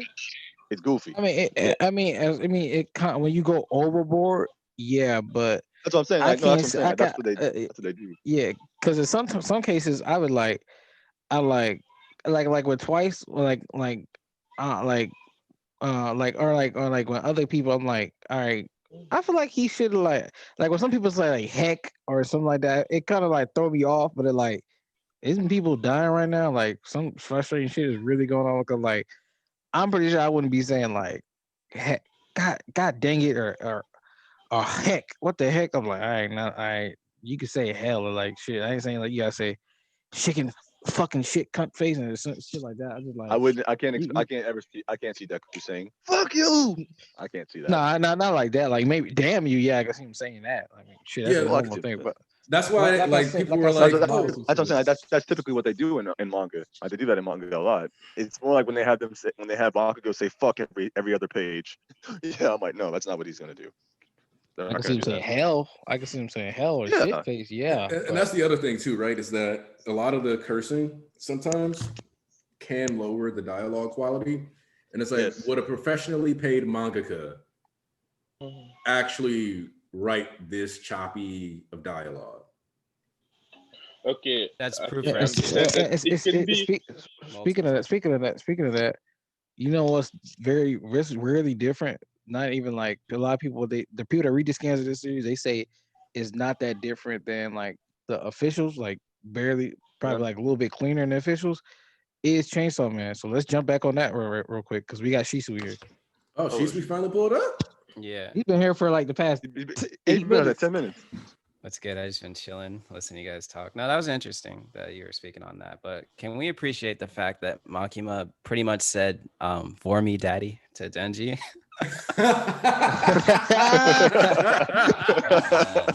No, but I just want to like say a couple of my thoughts and then a couple of questions. I only caught the back end of the stream, so I haven't been like filled in on everything. So I may touch on things you guys probably already spoke on, but yeah, I'm pretty new to Chainsaw, so yeah, so bear with me. But yeah, first off, the last couple of stretch of chapters, just like the last 4 or 5, have just been like phenomenal. Just the character interactions between Makima and Denji have just been like, I didn't know Fujimoto was capable of this, and like I've been enjoying every single like Makima is my favorite character. I think she's like the most interesting. So the fact that I get to see like this much amount of character focus from someone this crazy and insane, like she's fucking mental. But I love every single bit of it. But specifically this chapter, I think you guys already talked about like I wrote some like notes down, but no, just speak your mind, Shisui, because you got to remember there's no Aniki channel without Shisui, so you can say. I appreciate that. So yeah, I wrote down that like it's pretty simple to assume that Denji, when Denji eats a thing, like that thing is erased from the universe. And like I'm gonna go out on a limb and say that these concepts, like the universe is not limited by perception, right? Like objects, etc., whatever, right? So you know, when she's talking about sixth sense, when she's talking about those other like cosmic level things, like I'm gonna assume that like yeah, it's in a literal sense, right? Not metaphorical. What else? Yeah, when Makima said like even she says like she's finding it harder to remember like the names that have been erased. The fact that she can still remember while like humans cannot, for me, is like proof that just because Chainsaw ate like the Nazi devil or whatever, like their deeds like still happened.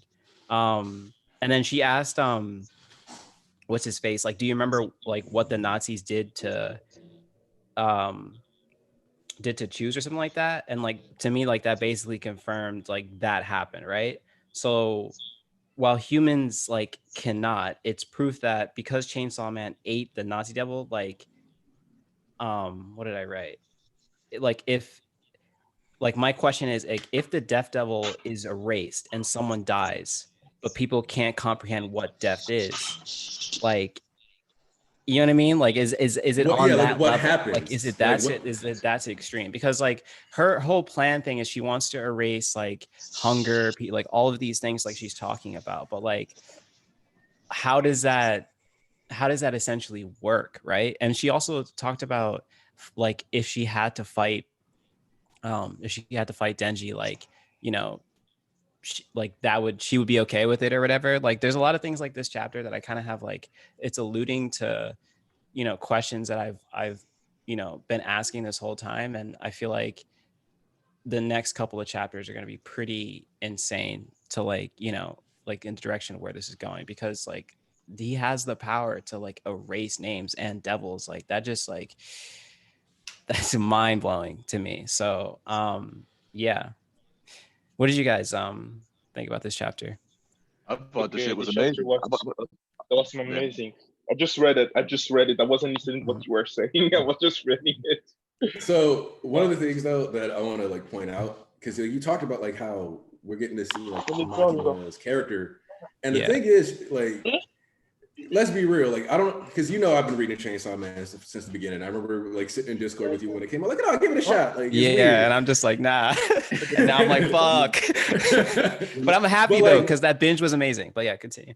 Yeah, But, no, like, nobody to take it seriously. They all just calling me that shit, so they just, including me. So I was like, nah. No, I don't think it was that. I think it was because like, given Shonen Jump's track record, and just like, even though an obscure like, you know, intriguing premise might like seem fascinating, like on a surface level, like appeal to me, like I'm like, I'm a bit cautious, because like more often than not, those stories like don't pan out or like they get axed or whatever. But then like this story was going on for a while, and like I just remember thinking like, okay, should I get into it? But you know, I read a lot of manga, as some of you guys know, so I was just kind of like, let me just table this for now, and like I'll catch up in a binge. And plus, like I was on Haikyuu and Act Age, and like that was feeding me enough. So yeah, now I'm like, I was kind of looking for other series to supplement that. And lo and behold, this kind of panned out well. So hey, I'm happy. But yeah, go ahead, Donkey. So yeah, like, because I'm sure while you were like reading this, especially for like the first 40, 50, 60 chapters,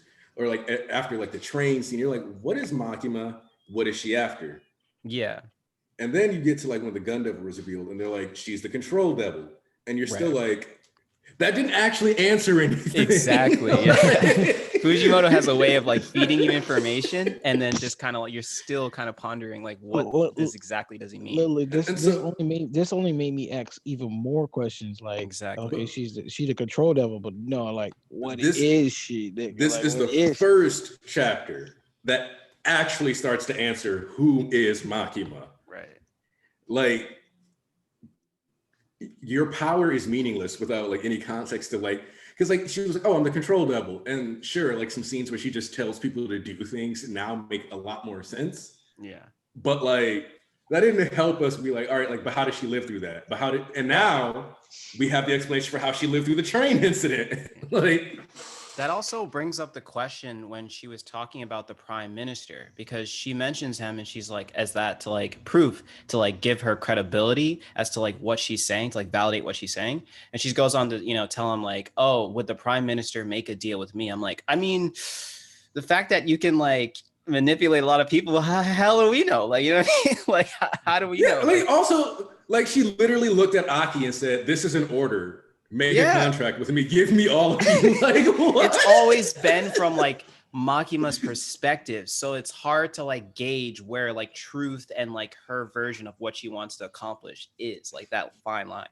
So like, you know, we can only go off what she's saying and like what's actually happening. So it's like what that also actually makes me think, because if Denji could, you know, theoretically erase, well, now we know not so theoretical, but can erase names, particularly devils' names, like does that count for like the primal devils as well, like, you know, the ones that like he was fighting earlier when they first went to, because like if he could do that, like, because the other thing, like, so one of the questions that I had after this chapter, but I think they did a good job of avoiding this, like they explained it but he didn't do it because he got cast into hell. But if he had eaten the hell devil, where would the devils have gone? Yeah, exactly. I feel as though certain devils may be above what the rest can do. That's why I was saying, like, does that work for the primal? Yeah. So like the primal devils, like the darkness, I guess there would be. I want to say, I don't think it's like that, but like, you know, the devils along those lines, I feel like there is a reincarnation cycle for them, or like a repetition cycle. Like, so like you can necessarily kill them. Essentially, like they're almost like they're immortal, so they would keep coming back.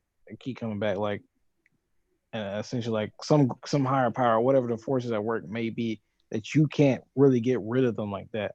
Like they'll find some way to come back one way or another. Because like this thing, if he killed a darkness devil, does darkness really disappear? Because that's like the entire universe, right? And because as long as people are afraid of it, it should technically keep coming back. That's like, and hell, hell was like, we have to go somewhere after whatchamacallit. And it's like, you can't really forget hell, but you can know there's an afterlife in some way, shape, or form. Yeah, and like so, does the concept cease to exist? Like, it's like, does this? And so like you mentioned, like she was like, do you remember what the Nazis did? And so she's like, their names get erased from existence, but it doesn't seem to erase their impact. So like to a certain degree, if the Hell Devil died, it was eaten, that wouldn't necessarily get rid of hell because it already exists. But what it would do is it would make people stop thinking about hell. Yeah, that's what I was saying. Like the universe isn't limited by perception, right? So you still have like, just because you can't, I don't know, fully understand the concept of it, I guess, like it's still the actual feeling of it, maybe, because but actually that also begs a difference, because she said the sixth sense all humans used to have was, how in the world was the sixth sense removed from all human beings? Like, so that nigga, because that's beyond I think like he just Nazi said that and all that. That's like a literal, right? So like that would be like if the sight devil got taken out. What the fuck? Like, so then, first off, there's got to be a cap. There's got to be a cap, on this guy. Because if it all it takes is if he needs to recall his memories or like become the most, what's the word for it? Basic version of like, you know, pure instincts of himself. Like that does that mean he's just like basically unstoppable? I mean, because like dude went to hell and she was super calm. Like she was like, yeah, he's coming back. Like Yeah, don't worry. That's the Hawk reincarnated. yeah, Well, like I the sim for question him, is, he sims for me. Like there's no way like well, he's the not. question I have is it going to be what is it? Does he still have his little restriction about needing blood? I mean, I don't think it doesn't look like it. I mean, maybe. I mean, after don't that, know. after they get, I mean, I wouldn't know because it only took him like a few seconds to come back. Right, exactly.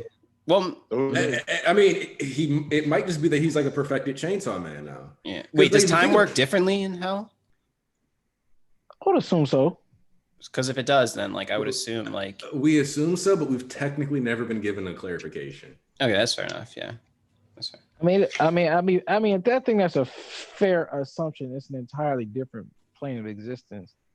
It is a different plane of existence, but you have to realize that when they came back the first time, not much time. What is it? They hadn't been there that long, and not much time had passed in the real world either. Right. So I'm like, I don't know. So it's really That hard, whole segment, like, what the fuck was happening? Nah, nigga, I was still confused about the astronauts. I don't even. Yeah, now I want to know what that's about. Like, oh yeah, when they were like fucking just astronauts praying to their legs, like, yo, dog, what's going on? that was the rawest fucking panel. Let me tell you, man. Like, after like the Rize art, like after all that, like from that stretch to like, oh man, I was with East just yelling "goat," bro. I was screaming, bro. I was like, what is happening? Fucking hand came down. I was like, what is going on, bro? They're in hell. Niggas is praying to each other. I don't know, bro. Shit was wild, but yeah. Shit, I'm like, we built different. I was gonna ask, what do you guys think about like the whole situation with Power? I'm hurt. Okay, because I don't think she's dead. I don't think that. Yeah, because like she went to hell and then she's in some way she's probably has to get out. Like it's because the fiends are technically devils fused with people that are dead. Exactly. So she will be in her full. The next time we see her, she theoretically should be in her full, like her original form, I guess. Like yeah, she should be whatever. What do you think? Denji brought her back with her? No, I think she has to like somehow has to, because Denji's not in his right mind state. So like she has to get out somehow. I don't know. Essentially, it's like this. I mean, there's plenty of ways for her to come back on her own, but if you want to attach it to Denji specifically, there's plenty of people. Makima, I'm pretty sure Makima is an enigma.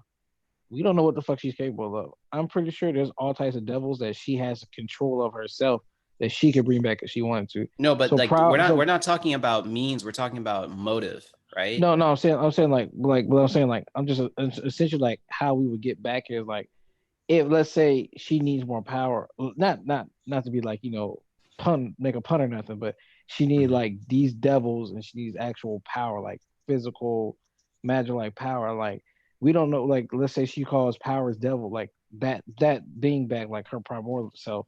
I'm pretty sure it would be stronger than the fiend version of her. You know what I'm saying? So like Denji Unleashed now, compare Denji Unleashed now compared to the Denji that was at the beginning of the series. It's not the same Denji, right? Right. This is more of his actual true form. So like I'm saying, if Shishu's theory is most likely correct, Power's true form would have actual, it'd be a different look itself, but it have actual more power to it, like physically. Because who knows who she has like under her control. Because she called Power over here. Who said like you didn't make an internal contract with me, or like, you know, we don't know what the fuck this bitch is capable of, because this bitch got rid of Nuno, but still know about the Nazi. So man, so look, I don't know what to tell you. She built differently. That's all I got to say. Like, I don't know, because for one, like, the thing that's kind of like scary is like, one, if Denji actually ate Makima, what would even happen, right? Specifically because she's the control devil. Does that like mean nobody gets control over anybody anymore? Well, okay. Here's the thing. That's like my question, because I want to talk about Makima's motives and like the whole reason she's doing this and whatnot. And like obviously we're missing a chunk of like whatever the fuck happened to her. But specifically, okay, if she says like or Denji eats you know, the death itself, and like there's no longer death, like the whole thing about this is like someone has at some point how is Denji gonna realize that like all of these missing things like we need, right? Like we can't we can't get rid of them. We can't live in a perfect like world. Like when is like he gonna kind of wake up from like this dream? You know what I mean? Because like that's because right now he's just like More he like a let nightmare. go, the door opened, he's in a nightmare. Like so I'm kind of wondering, is Power gonna do it? Is like he gonna recall something with Aki, or I don't know, but like at some point like he has to like go against whatever Makima stands for, and like Well, I'm that's kind the of thing, wondering though. how. I think it'll be Pochita. I think if we go on that route, I think it'll be Pochita that says something to him because Pochita still hasn't left. He still remembers, don't open that door. He Okay, still, Yeah, that would he yeah. still remembers Pochita telling him that shit, don't open the fucking door. And one of the things that I find interesting is that like Puchita being one of the most important devils. Yeah. Because that's the other thing. The Chainsaw Devil's saws were supposed to be what controlled the cycle of devils going in and out of hell. Right. So what got Puchita out of hell? Exactly. Yeah. And then like he was just like chilling, like, yeah, I'm gonna just hang out. Like he literally became Denji's pet. So clearly, like the Chainsaw Devil is just kind of like out here. Mm. And like you notice, she said like people say, "Help me, Chainsaw Man," and like he still shows up. Yeah. And then she mentioned like even the devils who like cry for help, and the ones who like are doing the problems get killed. So my thing is like, did he like kill himself so he could go to the human world? Is that possibly something? He was just like, you know what? I'm tired of devils calling for my help all the time and having to run around and do this. Yeah. Like, did he cycle himself into the real world so he could kick it with like Denji or like anybody really? Like, yo, like fuck it, I'm just gonna go be a like. And it would make sense why he sought out, well, you know, how he ended up with Denji, because like if you look at Denji and how he is compared to like everybody else, he was happy with like, well, he wasn't happy, but he didn't know the luxuries of life. So he was just kind of like, you know, this is my life, and like this is it. Like he was content, right?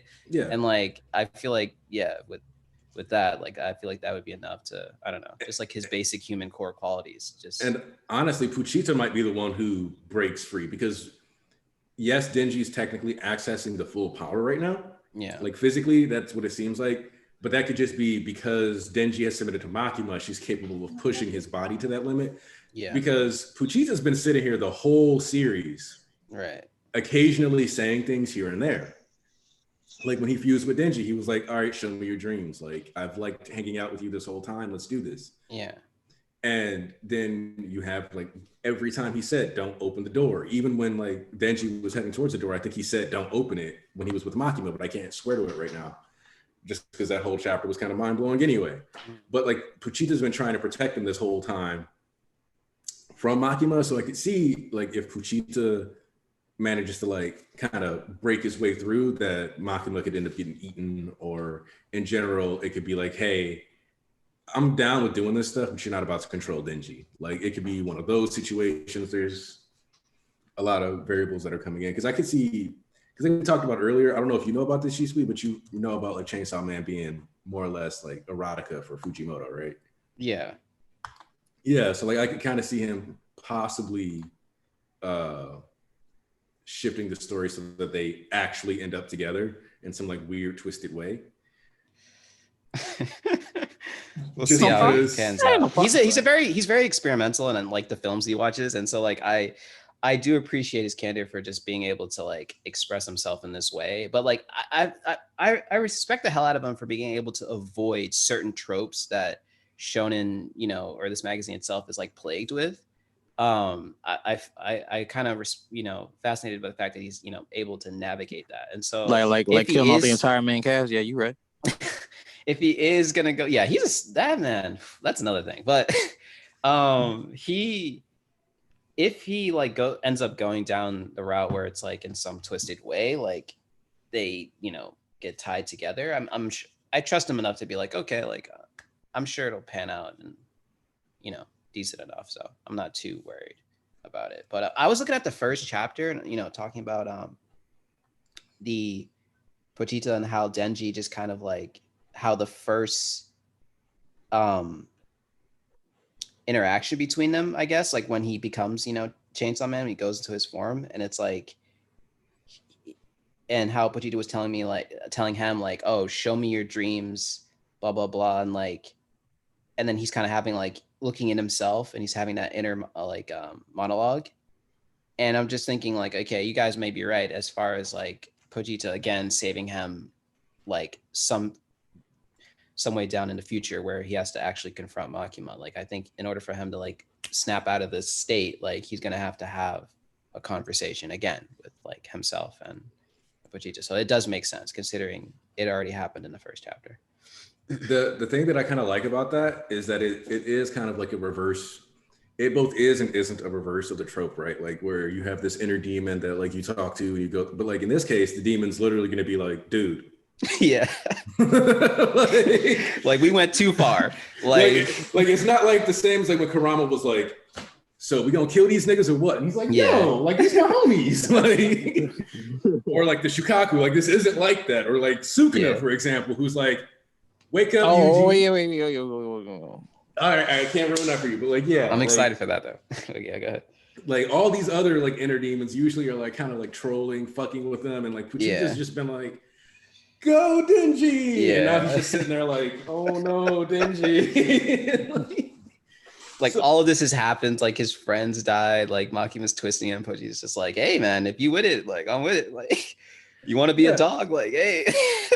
Like I think it'll be like once he does, like if Puchita sees Denji truly do something that he thinks Denji wasn't for, I think that'll be the part where it's like, hey, this wasn't a part of the dreams you agreed to show me. Yeah, but that's the interesting too. Like Pochita's like whatever you seem to desire or want instinctively, like it seems to agree. Like so, I mean, I don't think once it's gone against him. So I mean, like if he wants to fucking wake up from that nightmare, I mean, like yeah. Wait, actually, when he was fighting Aki, did like I'm trying to recall if there would be anything that would like no, there wasn't anything that made him like not want to.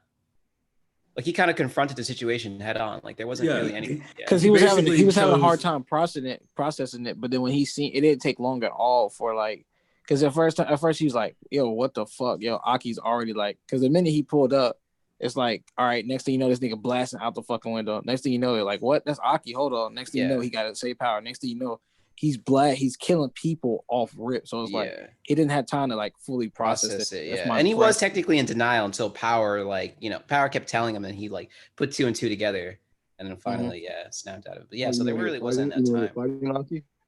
What happened? When he was like fighting Aki as a devil? Yeah. I actually thought about that. Actually, what was since he died as a devil, would he go to hell? I don't know if it's the same thing because like Power as a fiend is different, but he didn't really essentially make the contract willingly with that devil. Exactly. Because that's a different type of beat. That's what I'm saying. Do you think that matters though? Because at the end of the day, he still became the devil. I think it does. Yeah. Until Fujimoto, until we get something that doesn't. Yeah. The other thing about this that is a question is like, did he actually die a human though? Like for real, like because you could argue that he was a fiend at that point. You could also argue he died with Maki though. He died with Makima first off. He technically died with Makima. His name was on the list. Yeah. But according to the future devil, so it kind of depends on who you trust more here. Do you trust the future devil more, or do you trust like the list is essentially like a coroner's report, right? Like who was shot? That's like the official paperwork version of that. So it's kind of like what you have to go off more because like future, not. I mean, because you could argue that the future devil, like Aki isn't there anymore, but the future devil is still amused by the fact that Aki's body has to fight him. But you could also argue that the whole event was an extended death, and that's why you're going to die in the way that the Chainsawman like suffers the most because he was already dead before he even pulled up. But he also could have just been like a random gun devil hybrid. Like for all we know, Makima could have beat the gun devil, make a contract with Aki, fuse, and they still. How the fuck did she beat the gun devil? That's what I'm like. Yeah, because exactly like that was off screen. So like now you're starting to see some of the stuff I'm thinking about here, like. Because like if she made Aki the Chainsaw Man equivalent, like the gunman, and then he still lost, one that still makes sense because the Chainsaw Devil is the devil's feared most, so like it's gonna have the biggest end. But two, like that does introduce the potential of Aki coming back into the story later, even though I don't know how that could be done in a way other than just to cause Denji more pain. Actually, you know what? Now that you say that, it's actually funny that we talk about how that motherfucker that fight was off screen. Because moral Makima's power, any harm that befalls her, literally just goes transfer back. That's exactly what I was else. about to fucking say. It's a fucking contradiction in what she's almost saying. I mean, think about it. She's like, you can trust me because my credibility is based off is hinged off the prime minister, you know, like him making a contract with me. But the contract is all the attacks made on her will be changed to appropriate illnesses and accidents among Japanese citizens. So how can we trust a person that allows? And then on top of that, it's like, okay, then what the hell was Aki used for? I guess. I guess if you're a normal person, then it's different than a devil. The other thing about that is that using a world leader as your credibility goes out the window. Yeah. As soon as you focus, also remember that why did the gun devil pull up and what was the currency used to get him to do it? Exactly. like dude was like, I'll give you a year of everyone. If that's a Fujimoto like nod to us readers saying like, you know, like like pay attention. You know, it's like do you find the like how hilarious that ironic that seems? Like that would be great. Like man. Because like that means nothing. We watched 300 million years be given to the gun devil to kill Makima. And they ain't do shit. Sorry, 250 million years, because I think the U.S. population was around 270 million. Yes, and it ain't do shit. All niggas did was kill a bunch of damn random Japanese citizens, and then Aki, and then next thing you know, that nigga out the paint. Like, what the fuck? She's sweet. Mm-hmm. They said you Earl Sweatshirt. They said I'm Earl Sweatshirt? Yeah. That's funny. No, y'all gotta respect Shisui for real. You're not gonna talk about my Shisui right now. Shisui the GOAT. If you go like the very first stream that was done on this channel was me, Shisui, my boy DJ, East. I feel like one more person was there. Nah, it was just us. It was just us four. But that was the My Villain Academia stream. Yes, sir. So like that was the first stream on this channel. Shisui was like, "Nah, bro, you got to make a channel on it. You be spitting." That's true. And like that's why it finally happened. So Shisui got that all access pass. If you in the server and you look at ranks, you'll realize that Shisui's in the MHA Church of MHA as are you here as a cardinal? Yeah, Cardinal. Yeah, like my boy Shisui out here. You know what I'm saying? Respect. That's one of them OGs you don't touch. Yeah, but not like. All right, Shisui, have you checked out any of the newer series in Jump? Yeah. Kaiju number 8. Yep. Bit of an odd like release, but I do enjoy. I kind of want to binge that because like every time I read a chapter, I'm actually pretty excited about it. I still don't know, like, that's a weird thing because I don't know who the main character of that series is because it keeps like bouncing back. Like you feel like it's Kafka, but yeah, but at the same time, like we also got dialogue from. What happened? Wait, it's not the Kaiju? It's not the Kaiju? What do you mean? Is he BG making a cracking joke? Oh man. Yo. Hey yo, the racism devil? Yeah, eat that nigga expeditiously. Oh man. But yeah, so I'm interested in that. Yeah, between that, Chainsaw, like what else do I read? I'm gonna check out hold on, let me see. Open up the app real quick. We needed you on Mashal, so you could have. Yeah, that's what I was gonna. I saw a panel the other day, so I was like, okay, let me. You also see you got to check out Undead Unluck because Hunter x Hunter is one of your big ones. You just check out Mashal. And yeah, we need you on Mashal. Yeah, like a beach, you just call back up. Like really, we need Shisui back on Jump. Like Shisui needs to just bite the bullet. Oh, and I read well, I haven't read the newest chapter because I was reading too busy with Chainsaw, but of Phantom Seer. Yeah, I see some panel for that. That shit look kind of gas. Yeah, the first two First- chapters really were fucking gas. Yeah, I Pretty fucked good. with the first 2 chapters. I did. yeah. So I'm cool with Of that. what? Phantom Seer. Oh, so the second chapter was good. Mhm. Yeah, second, but the third Because I one's read that- outside. I just haven't read it yet. Because I read that one shot. That one shot was mid. So I don't know. I didn't try to read the chapter, Like the series. wait, never- was one the shot that came one out shot before the first chapter, right? Like, and then just added Yeah. on. Okay, yeah. So No, I they, don't- I they haven't- never I they didn't- never added it. They never added it on the site. No. It was like okay. it was in the magazine like months ago, Oh, I never. And Yeah, I what- never read it. Yeah. and I read that shit. That shit was boring as hell. So I was like, I didn't want to read the manga. But people saying it's good. So Yeah, I mean, there's not a lot to go off of. There's only like 3 chapters, and I only read 2 of them. But like, I mean, it has my it's interesting, right? Like every time I read a series, I always start off as like a 6, like, and that's like the interesting or whatever like rating, and it only goes up or down from there. So for right now, it's like still there because I mean, there's not much chapters, but like it definitely the premise is intriguing enough where I'm like, okay, like I could potentially see this being something I can read weekly and to pass the time, so far. So I'm cool in like. Speaking of weekly read, Mashal. Mashal. When are you gonna get back on Black Clover? Okay, hold on, BG. So, just like I mentioned how this channel is because of Shisui, I also got to point out that Shisui is one of them niggas who was overselling Black Clover back in the day. I was super hyped. If you go on my channel or whatever, like I made a video talking about how Black Clover has potential. But back in the day, like that was when everything was good. That was when Licked was citing Yami. Like everything was great. Like, not so much anymore. I had the opportunity to reread, not reread, but like continue reading it. Because someone in my server was like, "Oh, you should hop back on it." Never again. I have my personal reasons why I don't enjoy that series, and I can go on all day long. Plus, not to mention some of the fans. Come on, we've dealt with them as a My Hero stan. Like, what happens when those series cross?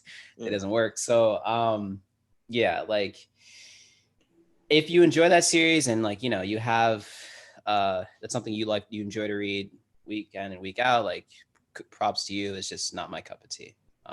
But yeah, that's it. But yeah, I what do you guys think of the? I want to talk about the Boichi thing with the Ace novel. Like, okay, first off, I don't like his art. Well, yeah, I will say this. BG doesn't like Boichi art. I love Boichi art. I'll make this statement because I did a whole way back when. I don't know if some of you guys know this, but I did a whole break. I used to do manga paneling breakdowns because that's something like I'm super fascinated and I spend a lot of time researching on, and I had some guys like Grant and them helped me. So I broke down the whole Boichi Barate chapter he did, right? Like panel for panel. And back then I don't know. I have a huge admiration for Boichi, not just because of Sunken Rock and anything like that, but I've done a lot of digging into him and I respect his work ethic. I mean, this guy, he's super organized. He's just the way he, goes out in the world and photographs actual images and puts them in his in his manga and the way, I don't know. I just have incredible respect for his work ethic. That being said, hold on, time out. He's going out and getting these pictures himself? Yeah, he'll go out and actually. BG, you don't even get to hate on that now. You don't even get to hate on that anymore, BG. No. I do. I'm not even hating on. But I will say this. I'm not hating on the act of the fact of him doing it. I'm hating on the fact of the fans thinking that he's drawing that. Yeah, that too. Yeah, okay. So after I got acclimated with Annie Twitter and just got adjusted to I don't know, talking to more people outside of my comfort zone, I started to see the popular opinions that were circulating, and everyone could probably recall this if you read Dr. Stone, the chapter with the boat on the in the water where it's photoshopped. Yep, and that's the one. Giant ocean. That's the one. So everybody, half community is losing their minds, oh my god, he drew this crazy thing, and I'm just what? How can you tell it's not Photoshop? But whatever. I do think yes, people give more credit to him in a way that I'm not saying he's undeserving of it, but it's like without knowing the truth of it, I guess. Like without they give credit in the wrong I've seen people say that he is like unquestionably the best artist in Jump, no competition anywhere. Oh no, and they use things like that. I have like a whole list I can tell you. Listen, guys that are better. But I think Boichi has great art, but the problem I have with his art is, for one, it's not dynamic. He is a one trick pony as an artist, because I really can't feel like his art translates well outside of Stone for the most part. Well, I'll say Sunken Rock was good, but I will say this, like his hyper-realistic art is like doesn't appeal to everybody, and at the same time, it's specifically for series like One Piece and that people have gotten used to, that cartoonish Oda style. And like there have been other authors to kind of contribute to fan art or draw like little like pictures for Oda and like vice versa that we've seen. So we do have like, you know, samples of different styles. But yeah, Boichi, sometimes he puts way too much emphasis, like again, on that hyperrealism, where it's like there's the shading, the hatching, the line work, everything is just like super like toned dark, or just like characters have like so many veins, or like their body parts are just kind of fall out of like the anatomy of, you know, what you would normally see. That's crazy. She truly understands me. So I do understand that. I personally, there are some panels I think it's like, it's not, I don't think he's consistent. That's my thing. I think there's a lot of panels where like, I'm like, whoa, like he's presenting a different perspective. And I acknowledge that, like, you know, some of these panels are super cool. Like the Whitebeard thing that's floating around, the Whitebeard picture. I'm like, you know, the Hulk Hogan, he looks like fucking Hulk Hogan. People are like, I see people like trashing that. And I'm just like, okay, that was what I would expect from him. I don't have too much problem with that. I'm like, okay, like, it's cool that he drew it in that way. You know, because keep in mind, like if this was like a fan art, people would be screaming like "Go!" People would be like, "Wow, like this is incredible!" They really would. That's the other thing about it that bothered me. I think my thing about that, there's this thing about that. In terms of that, it's intentional, because it's supposed to be part of your style. Yeah, it's supposed to be strictly in your own style, so I don't have a problem with that. Oh, so you're saying that you want Boichi to kind of bend? I want you to try to acclimate your style, your own style to what story, One Piece is. Yeah. In the same way that like even in Hori's fan art, he like tried to like tweak his style to be more like Oda's. So, and he looked like the magazine, and it looked great. I don't completely agree with that. I don't completely agree that he had to do a lot of tweaking though. Like also like the tweaking that Boichi does and the tweaking that Horikoshi would do is way different, because Horikoshi has like I was talking to Noxie about this, and I stand on like Horikoshi probably having one of the best. Not even like, even if you don't think he's the best artist in Jump, I think he's got like the best style, specifically because it's an extremely flexible style that can translate Western and a lot of like Eastern type things. And you can go ahead and like switch up and like ramp up the realism or get a little cartoony, and it will still look fine within Horikoshi's style. So like, I get that, but at the same time, I think that it's certain, like if your style doesn't, I wouldn't have a problem with the hyper realistic fist. Like if we got a veiny Luffy arm while he was in G2, while like his arm was like drawn back, yeah, I would fuck with that actually. Like the steam coming off, like you can see the detail on the knuckles. That would be raw to me. So I get it. I don't know. It's like it's all for me is like when I look at something that's supposed to be One Piece, I want it to look like One Piece, not like Dr. Stone characters in One Piece cosplay, because they all have Dr. Stone faces. Right. Yeah, like one of them looked. I think it was when he drew Zoro. He looked like he had fucking Senku's face. Yeah, Senku face. I think that's like potential. Like I don't. My thing about that is like, did he? I don't agree that he needed to tweak to the One Piece style, because like, I don't think he actively came out and said, "Oh, let me draw the art for the light novel. Let me draw the art for the light novel." No. He was sought out, and then they made. I'm saying like in his eyes, it's like, okay, I shouldn't really have to tweak, because if you came to me for a reason, obviously you wanted to see my art and my style art. doing the. Oh, that's what I mean. But that's what I mean when I say tweak. I'm not saying like literally try to copy Oda's style. I'm saying more so you put your style for One Piece, but you didn't really do that. You pretty much just drew like your own characters as One Piece characters, and it's not. And it just doesn't really look that. It doesn't really look like it really translates to One Piece. It doesn't feel like One Piece when I'm looking at that. So it feels like this is gonna sound weird, but I wasn't like I don't read somebody else's like, or like I wouldn't consume Boichi's novel trying to have it feel like One Piece. Yes, that's not a good idea. Like that's a strange concept to me, if I'm being honest. Like being like, this art doesn't feel right, so fuck. Well, it still feels like if you really process it, he's still touching on like a lot of what Oda is doing, and it's like down to like the finest details. Like that chapter with Barate when Zoro was clashing with Mihawk, well, not really clashing, getting his ass kicked, but you know, when he does cross blades in that first initial thing, and Mihawk blocks it with his little butter knife, pocket knife, like you can see like how he's thinking about how to do things better. And that's because like he's been given something to work off of, and like obviously being a person who's has years of experience, he can like, you know, work off that and make like using there. It's just like he's thinking about from his perspective. Okay, how would, if Luffy was talking to Usopp, like how would I kind of move them around the panel? How would I flow, you know, the action across panel to panel? So like he's still you know thinking about certain things, and like there's definitely like a level of detail and you know work ethic there that like you got to respect. Okay.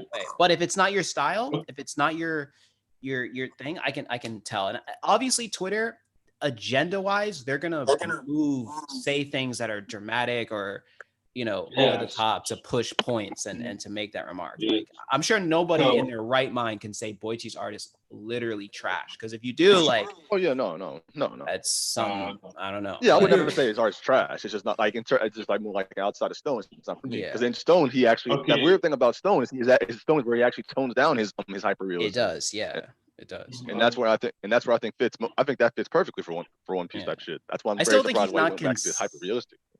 100% consistent there. No one can be, obviously, but I think like he does for the most part. Like it works for Dr. Stone. But there are other artists that are like super good. Like I pulled up my list here, and like you have Pasuka Demizu from Promised Neverland.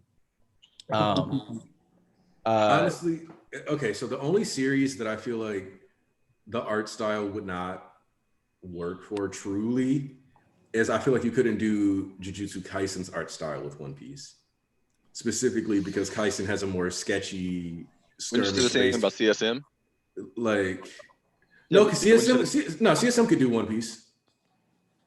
Well, I'm saying for the reason you gave, because they're both kind of sketchy. I don't know. It's like, think about the like a one chapter or like the whole thing. Like the whole thing, because like the way like no.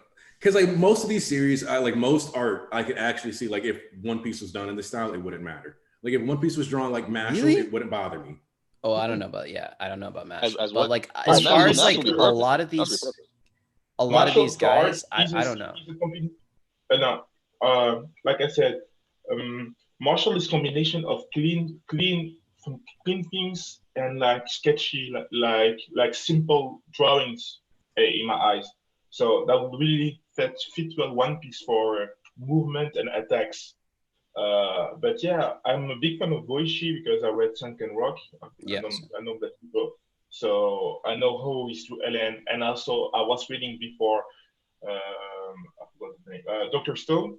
Dr. Stone, that's where he pushed, like he made his style more I believe he said more cartoony. I don't know why. I was shocked the first time when I was reading it. I'm glad he did. Yeah, it makes sense for the series. For the series, it was. It's almost like what is it? It's also a goofy ass series itself. So having a very comedic style. And keep in mind, it's Inagaki that he's the one that from Aisho 21. He's the one that's writing Doctors. He's the one that's like the actual, you know, That's this is the reason his it's good. story. So like Yeah, Boichi it's is good. like, Yeah, Boichi's like the executor. Yeah. so he has But to yeah. kind of work But the off thing about it is that his I mean, yeah. I've already seen how Boichi would have written the series, and I don't ever want to see it again. So no. Damn. I'm sorry. I'm sorry. Are you talking He about ruined the one of my reboot? that The- reboot shit? Yeah, Yeah, I mean, because he ruined one of my favorite plot points. He ruined it. Reboot of what? I have no Reboot of comment what? on that. But the art in that, though, I will say the art in that was like, whew, that was like Well, the art was great. No, the him art as- is at his great. best. Like I think Which that was story? peak. Which story I are you love the talking art. about, guys? I love the art. I think that The was that peak little Boichi right spinoff. there. Yeah, That that was spinoff. Like, yeah, not the insane. art. I'm not talking about the art. I'm talking about the I know, writing. the story. That's why I said the story wise. I'm gonna say no comment, but Yeah, but which story are you talking about, guys? The reboot shit, like the little spinoff manga they had for Stone. the Dr. Stone, the reboot is Space. canon? yeah, the one Is, in space. is it canon? I don't know. Yeah, no, yeah, I hope it's not. yeah, it's canon. It's canon. I was like, I thought it was a prequel. How's that work? Because that kind of overwrites shit. Because some things are actually like done differently. How's that work? Because I guess it's from the perspective of like his father and stuff. So like I don't know. Like Oh, actually, okay, yeah, that technically wouldn't be like a contradiction. It would just be because think about it this way: the village that they run into has been around for like generations. yeah. So you can just assume that like Sunka and them didn't get like the right story completely, and that's why. Right. Yeah, the Because reason they have hate it is legends. because It's like passed down. That's how they get their information. Yeah. I think the reason I hate it so much is because there's a scene where like pretty much it's because like his goal was to save the planet. I already know what you're talking about. Yeah, and then after that it's like, oh, then they fail. So then after that they have to go back, and then they get stuck on the island. So then at the end of almost towards the end of his days, he comes to feel like, well, I couldn't really bring you back anything from space, but I'll give you another gift. It's like this. But in the reboot, the motherfucker from the very beginning is like, oh, I guess I'll have to fuck these bitches and get you some friends, bro. What? What? What did you say? That okay, yeah, that's probably that actually makes sense. That definitely makes sense as a thing that's just like lost in legend, like 100%. No, I'm not saying it wouldn't. I'm saying it does. It's nowhere near as good of a story as that, because it makes him come off kind of like a creep, low key. Low key. It's like his first guess is, oh yeah, by the way, I didn't care about these bitches. I wanted to fuck them so I can give my son some friends. Yeah. In the future. That's creepy wild. as fuck. I'm like, yeah, that's creepy as fuck. I hate it. Like, I don't know if it's like I wouldn't call it creepy because like if they were like the same age. No, I said it's creepy because he barely knows these people. Oh, he doesn't know that. Like in the other version, he spent like a year with them. He got really close to all of them, and he actually fell in love with one of them. Oh, okay. And that's how that whole thing came to be. But in that's this, wild. he He's met just a them like player. he's done it for like 20 minutes. You know, for like 20 minutes is like, yeah, I guess I gotta fuck these girls now to get my son friends. I'm like, yeah, this shit's creepy as fuck. Yeah, so it's not a canon story, but it's just like a what if story. Yeah, so that's what. Yeah. Like as a what if, I don't give a fuck. I'm just saying like it's a good idea. It's a good thing that he didn't write this shit. Yeah. Because I'm like, oh yeah, no, you're much better as an artist for Stone. As an artist, you make the series what it is. As a writer, you would drag this shit to the ground. So good no. Doug said good no.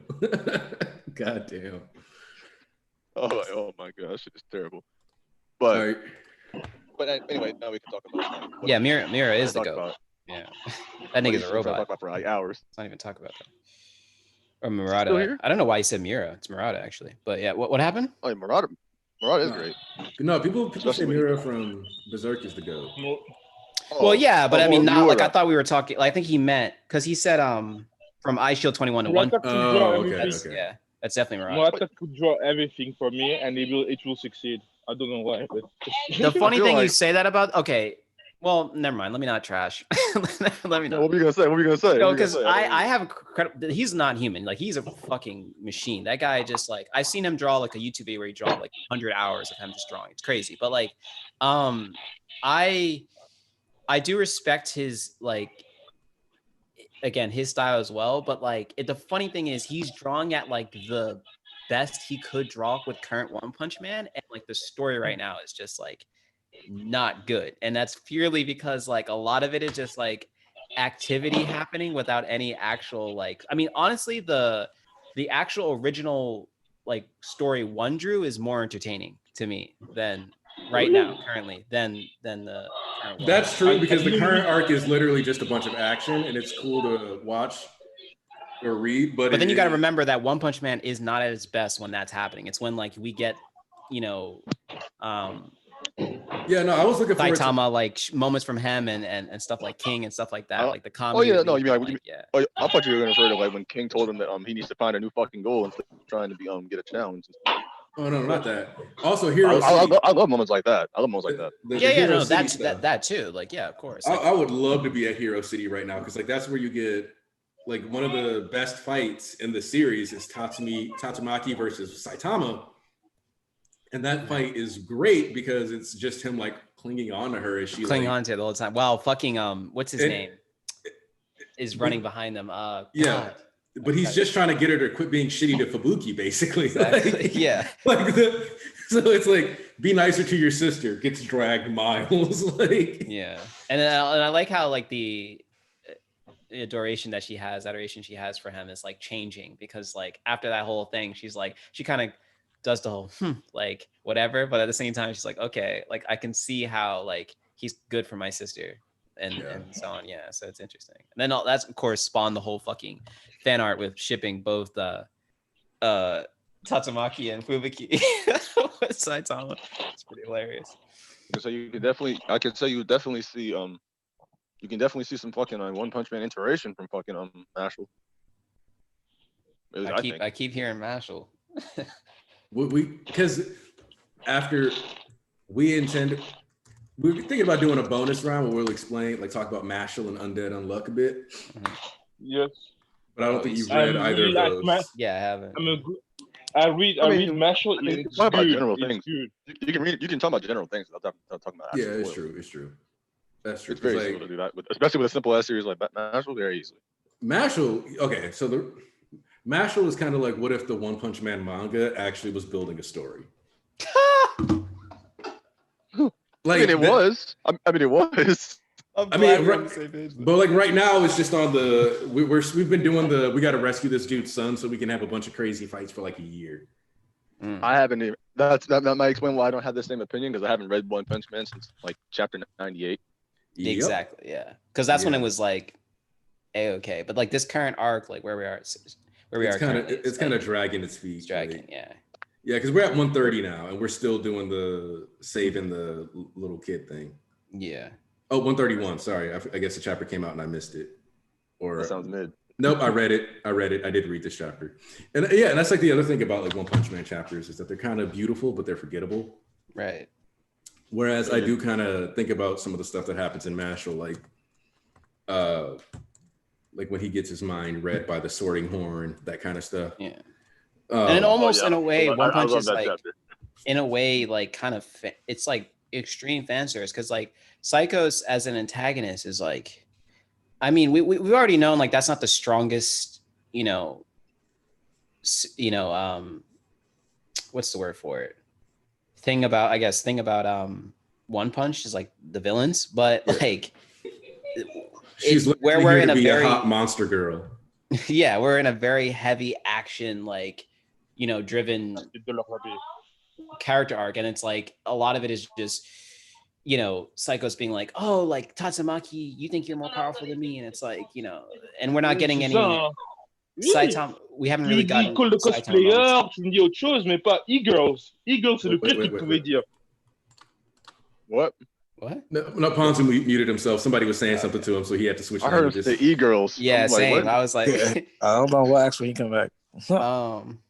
But yeah, so it's like we can't at some point. I mean, look at Ethan knows what I'm talking about, but look at Tower of God, like what happens when you so what happens when you don't have a strong main character and like your villains are just like all over the place. Like it's just the clarity and focus of that is all over the place. Like it's so yeah. I mean, so Shisui, which one is better, God of High School or Tower of God?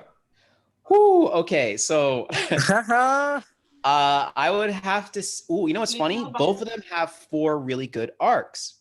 World Tournament, Sage World for God of High School, and then the other 2 tournaments. But then, like for Tower of God, I have to say Floor of Death, Name Hunt Station, like yeah. So like it has I love Name Hunt Station. both have 4 really good arcs. So it's like that's really funny that you say that. But where I stopped reading God of High School is the time skip.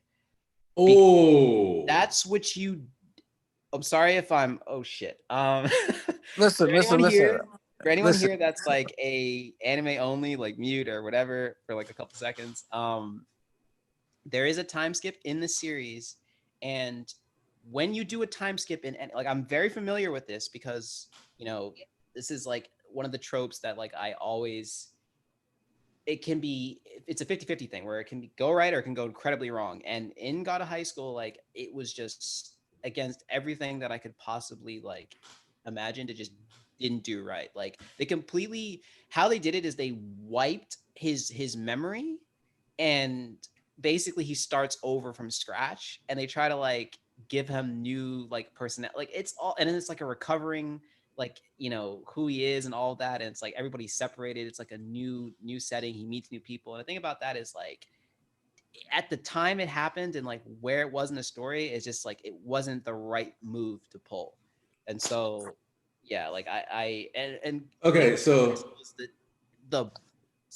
he from where he became like possessed these worldly powers to like there was no like, it was just a jump, and then it was just go from there. Like he was smashing fucking like like his massive stick was just destroying fucking and all that shit. Yeah, pause on that. But like that's the level of fucking we're dealing with. So the thing about God of High School is like when you reset all of that like back to square jump, it's like it.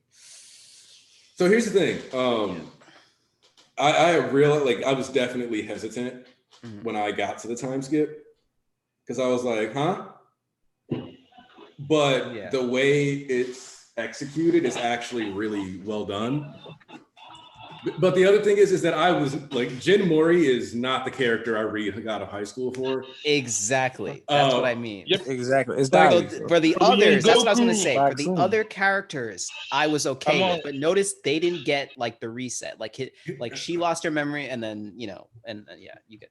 Mori Hugh is a way better character than Jin Mori. Facts. By like such a margin. Which is why when I had to get his focus weekly, I was like, I don't care about that. I'd rather that he had the reset or something like that, and then Mori had to go save. I'm like, I'd rather that because that's funny because I don't think Nia cared for that part. Sorry about this quote. I'm pretty sure he did not care for the fucking him getting replaced, this, that, or the other. Mori Hugh but Mori Hugh actually had like a psychological journey.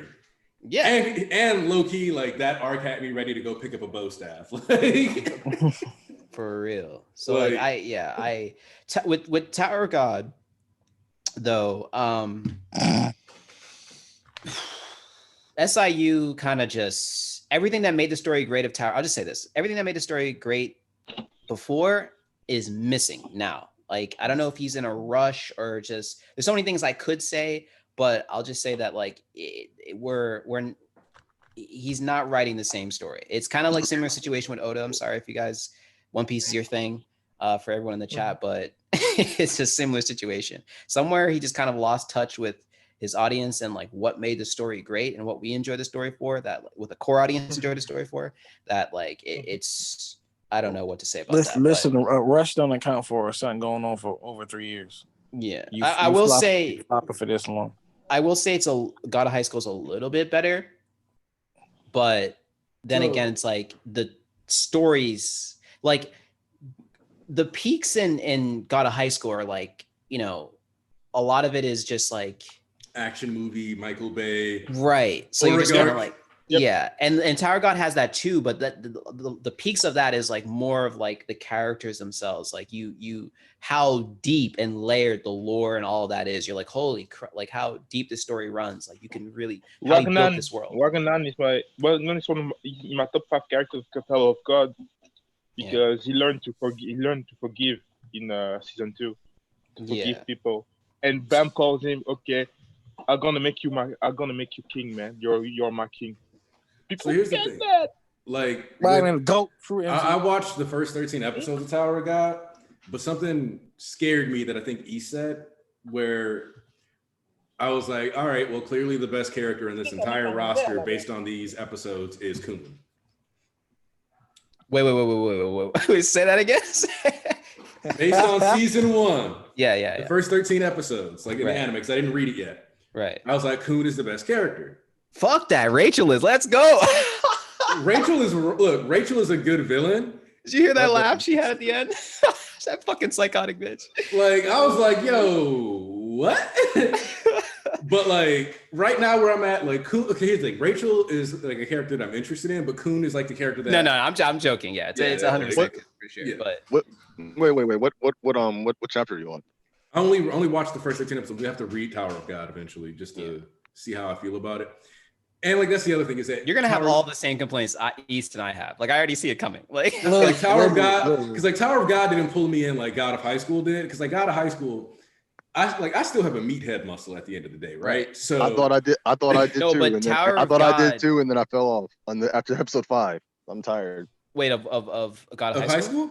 Well, that makes God of High sense School. because the I anime don't- is a completely the anime fucked up the pacing. it fucks up the pacing. Because I'm watching it. I'm watching it. And I'm like, I'm just not feeling it because it's Yeah, like no, I was like, just read. because it's The anime, this is the anime meathead because shit. when you read changed the way they even met. Shit.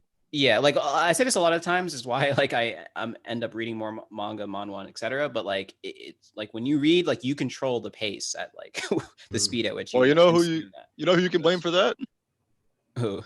Crunchyroll, because they're the production committee. They're the ones who tell these niggas to speed the shit up. Yeah. Yeah, like that, and like that was definitely their mistake because they probably thought, oh, people aren't gonna. So part of the issue with like God of High School, I'm gonna be honest, is that no, it's not even an issue. They needed to do 2 core. If they would have done 2 core, they could have done the first tournament proper justice. For Tower. I'll be real with you. I know exactly why they're doing this. When they're doing 1 core, because it's gonna cost more money, and plus they don't know if niggas are gonna even like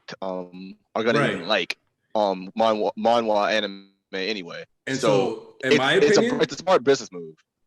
In my opinion, this is gonna sound weird, even though like I was just talking about how I liked the Tower of God and like did enjoy the first season. They should have not done the Tower of God first. They should have either done a 25 episode season of Tower of God or a 25 episode season of God of High School. And they should have sacrificed Noblies or like one of these other ones that they want to bring out. Okay.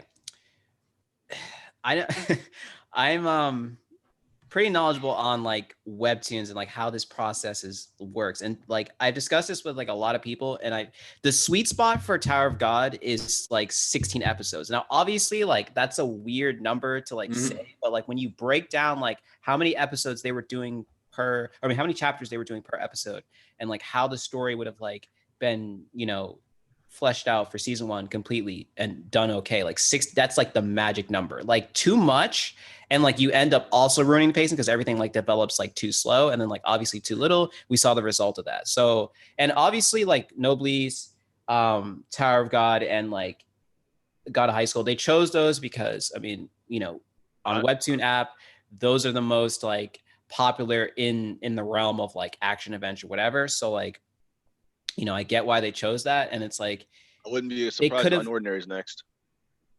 Possibly, yeah, but I think they were doing they were talking about doing well, first off, Netflix is doing, I think was it East Bastard or Sweet Home that's getting the Sweet Home, yeah, exactly. Doing a live action version of it, aren't they? Live action of that. So like, yeah, right now, like honestly, romance is like the biggest pull on like those. That's like that genre does the most like well numbers on Webtoon, and like that in like fantasy, because like Lore Olympus is like probably the most accessible in terms of like popularity, but like Tower of God, Noblies, like those are like a lot. They're like the 3, I guess. What do you consider legacy series? Yeah, legacy series, and so like it was easy for them to like pull that off. So I don't think this is gonna do. Like I think like God of High School right now, like we're seeing the result of it. It's like not doing so well.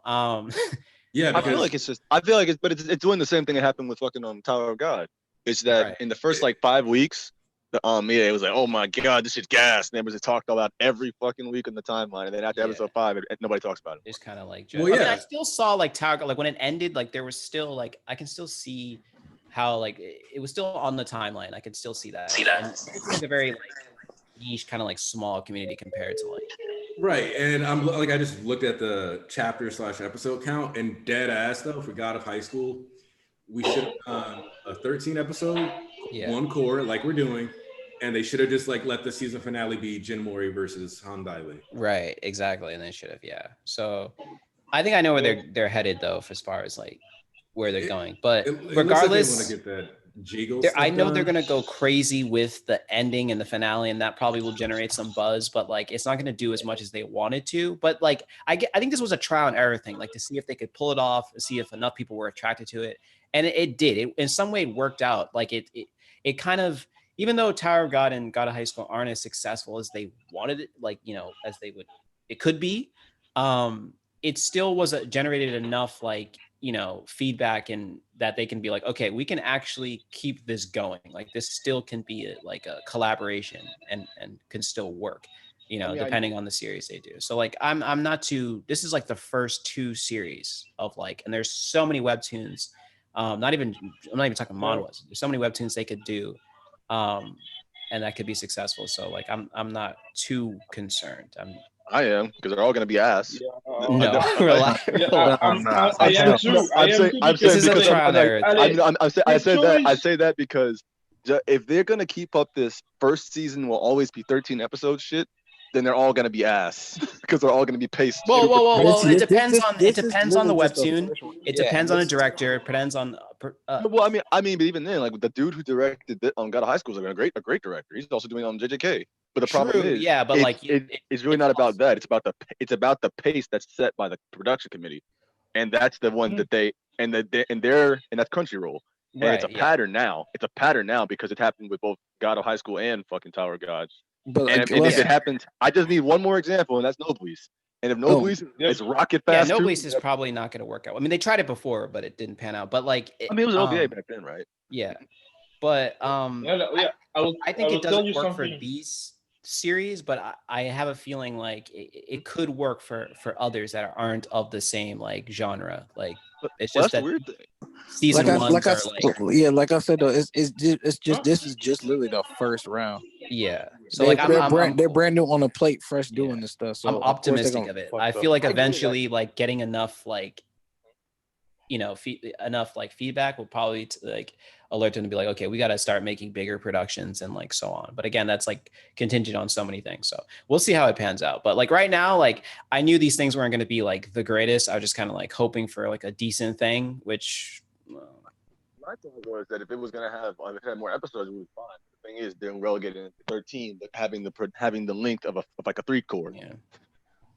Like the cover of chapters for 3-core. That's kind of bad. That's really bad.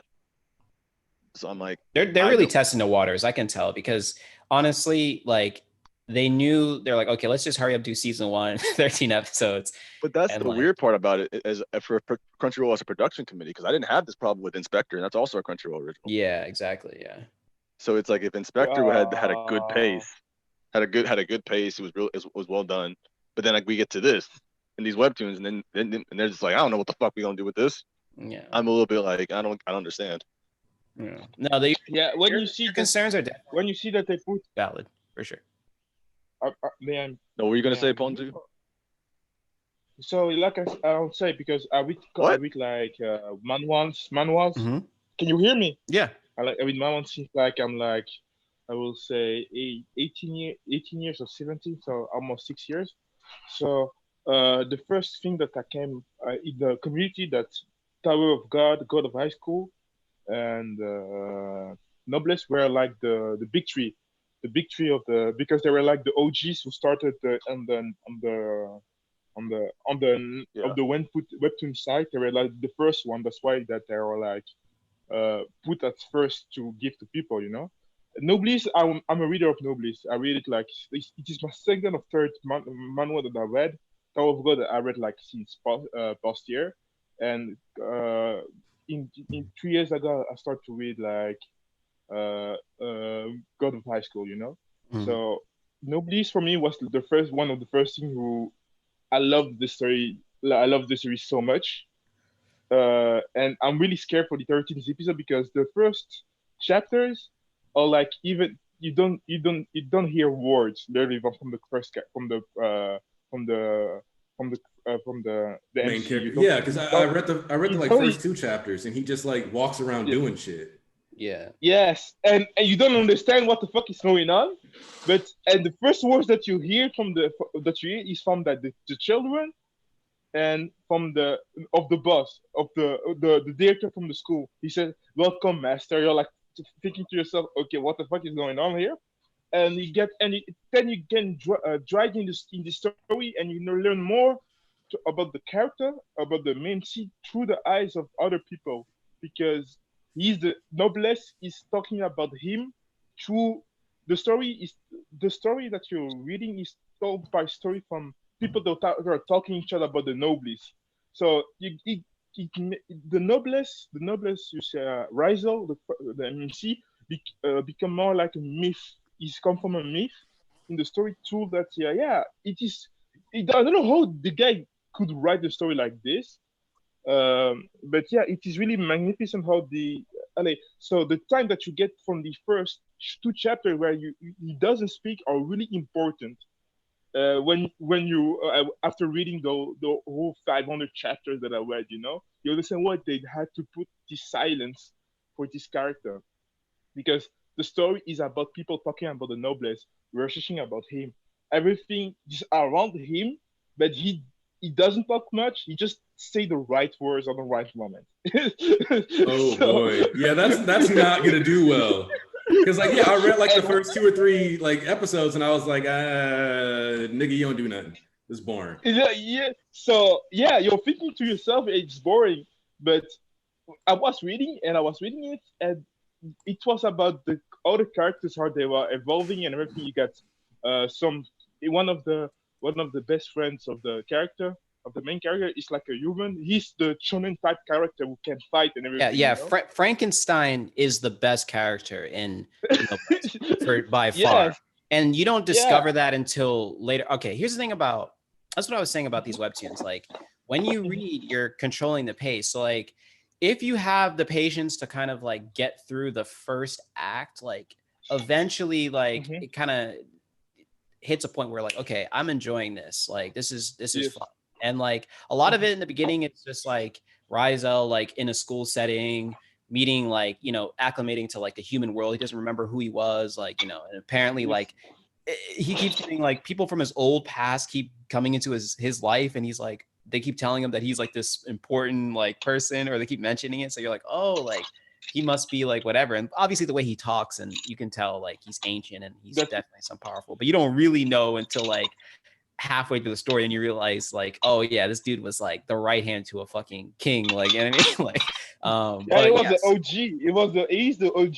Yeah, like he's the OG noble. Like noble, like the other nobles are pretending to be nobles. Like this dude is like the actual like that. Then you're like, oh shit, this guy is a goat. But that like, but still like, and then there's like some other characters you meet, like the wolf and everything. But like, yeah, it's like 500 chapters, and it's like if you have the patience, if you're like you have like a week off, I don't know, something, you have time to yourself, you can consume the story. But then again, like actually of the 3, this story's Noblesse is the weakest, but it's still like the action's super fun, and there are a lot of characters that you're gonna like really click with.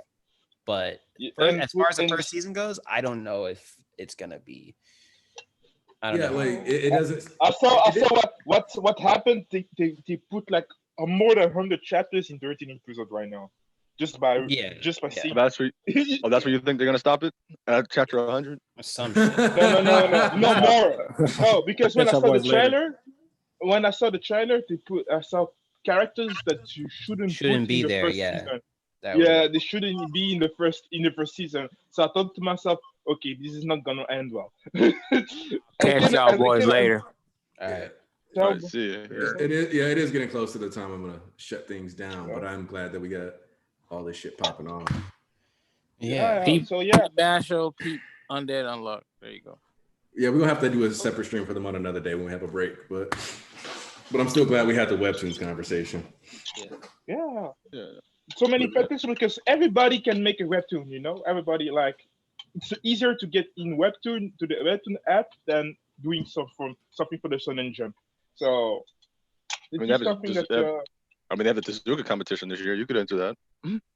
Yeah, you can Yeah. enter that, but you can just put your story without going to the competition. You know.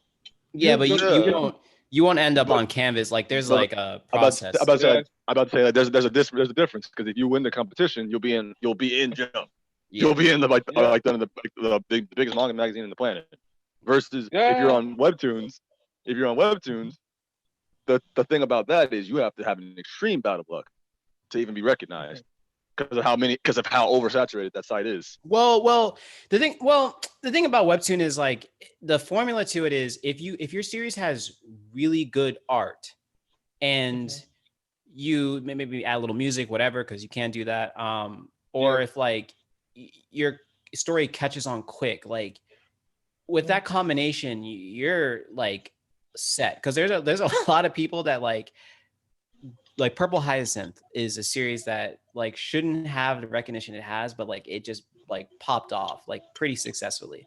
And so yeah, like again, like it's a amount of like the right time, right place, like having like certain qualities that people kind of look for and like if your art isn't like up to certain, like you're gonna struggle. It's not as easy like back then in Tower of God, and like webtoons didn't have the level of art that they do now. So like Tower of God, Noblesse, like they could get away with like that season 1 like drawing and whatever. So it worked out. Yeah. But now it's like it's a Yeah, lot. it's like the Shonen Jump right now, Ale.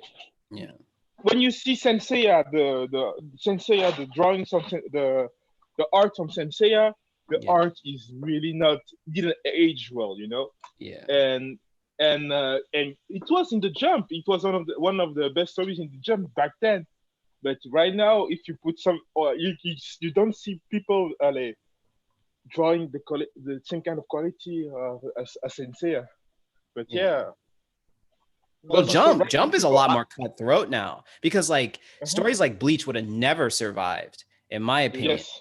Like Oh yeah, No. that was like Today- 61 chapters of just like Well, Ichigo walking around with, slaying like these things we didn't care. But like it wasn't until like a certain point where Byakuya and Renji A pulled lot of series I don't think actually make it in today's Jump. Exactly. Well, yeah, No. because there's a lot more like emphasis on fast pace, get straight to the Also, point type of writing. Ironically, Black Clover would probably be a banger if it had came out in the Big Three era. Yeah, probably. Oh yeah, I think it would Yeah, for sure. It will really because it is a Big Three era type story. Yeah. And it's better than Fairy Tail. So it would have taken the slot that Fairy Tail had. I mean, what is it? I can't agree with that.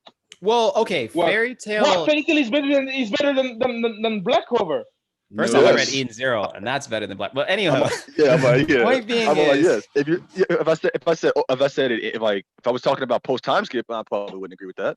But in Well, terms of free time skip, hell yeah, fuck Hiro yes. Mashima, like he broke the rules that he set out like in the beginning. The whole power of French, all of that like basically contradicted itself and became like too overbearing and overwhelming, like too much. Yeah, Yes. exactly. That's like the Exactly. huge issue with the story. Black Clover is Yeah, like you got characters like that have no character depth. Anywho, My problem with Black Whoa. My problem with Oh, Black Clover man. is I don't give a fuck about the cast. I don't give a fuck about any of them. that makes Except like a few people. It's like a few people. No, I can understand if you don't care about the cast. It is something that you don't have. If you don't care, it's normal that you don't wouldn't follow the story. But telling me that Fairy Tail has good characters, I don't have a problem Yeah, with this. Fairy Tail had good stories too back in the pre time skip. Fairy That's the Tail thing. had It just okay ended up- stories. It just basically like it was fun, like it was a pretty good Yeah. series, and then it ended up like convoluted. Yeah, it Like the became, thing a is, mess once you get to the post time skip, I feel like it falls off. Like Yeah. once you get to on Grand Magic Games, that shit's ass. Yeah. The Grand Magic Games is where Fairy Oh, I Tail know. really starts declining. But you Yeah. got to think, like, even back then, like, you had when they fought, like, Jalal and the Ethereum canon, Yeah. like, Okay. eating the I'm- Ethereum. no and stuff comment, Like no that. comment, no Like that kind, yeah, like, you had, like, that kind of stuff No even comment. back then. We don't Yeah. have that in early Black Clover. at least. Exactly. Yeah, you don't. But no, So that's what, like, gets it over. oh, there. I mean, I Highs get, and lows. I get. very Actually, inconsistent. Wait, you're talking about the Tower of Heaven, right? Yeah, like the Yeah. way and like the way fights are handled in Black Clover. I thought is- you meant Arashi on stage. Yeah, I was like, it's I thought significant. you meant Arashi on stage. No. Well, Just in the like, beginning. yeah, Now it's because like, Tower of Heaven, I can agree with that. like where he just like gets to eat a rock, and that I think that's also the first time we see him eat something that's not fire. Yeah. I And think. so, Well, like, yeah, I get. I mean, it became a consistent thing later on. It wasn't something I just did once and forgot. So I Yeah, kind of, but like get that. that's the thing with like I give it a pass for a reason. Mashima. He just like he thinks he can. All right, there aren't rules to this, but there are like certain guidelines that you should kind of follow if you're not a prolific writer. And like he just thinks that he's the X factor, that he can kind of just like write whatever the fuck he wants to do. And like I respect his work ethic too, because that dude can like turn out 2 chapters a week if he wanted to. Like that man can draw. Yeah. The problem he is like he can draw, but story wise, he's shit, man. the thing he Because did he with don't the whole, follow- like them coming back from the island, the island, and then they have the post-time rings. They just like, oh, like they went off to this other world, other dimension. They came back and they're like, oh, we're not going to be in time for the games. And then they're like, oh, don't worry about it. We'll just give you like the boost, like the power. Don't remind me. Don't remind me of the second origin. You just want second origin? Oh my god. Okay. No. Here's the other thing. Let me rant about that. Ursa already had it. She's like, oh yeah, I don't need it because like I already. No, that's not what happened. Bro. That's not what happened. That's not what happened. Wait, No. what happened? What happened was I was just about to rant about that. No, she said like she like when they did it, she didn't have any pain. That was like what was implied. Oh yeah. It was implied that she was just too strong for the pain to hurt her. Oh, but in actuality, that was bullshit. What actually happened was she what is it? They had it on her, but she didn't use it yet.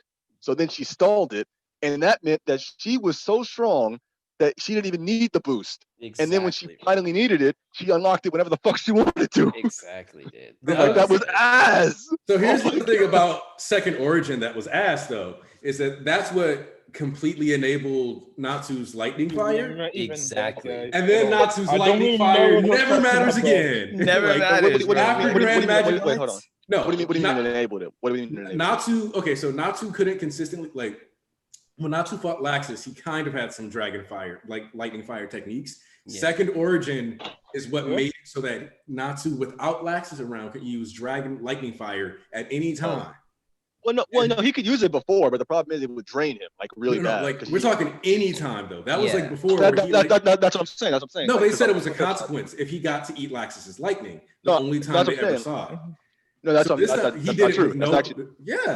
No, it isn't. No, I was going to tell you when it doesn't, why it doesn't matter. Because when in X791, at the very beginning of the arc, he had a little spar with Max with his sand, and then like he was fighting Max. Max was doing pretty good against Natsu. Max Natsu did a fire. Yeah, but then he did a fire dragon, lightning fire dragon roar, and that drained the fuck out of him. Because so he can still do it, he just couldn't actually do it. He can't hold that. He can't do it consistently because it drains him. And that's how I realized how weak they were. Because I thought he just used a regular fire roar and got whooped. No. If that's the case, that's even worse story writing, because that means that he was able to like use extremely high tier techniques and catch up. Right. And, like, yeah. Like you just made it worse. You should have left that. You should have left that alone. Exactly. I already told you the arc was ass. The arc was fun. The arc was fun before. Like it was fun until like the second half of the arc, but even then it was still stupid.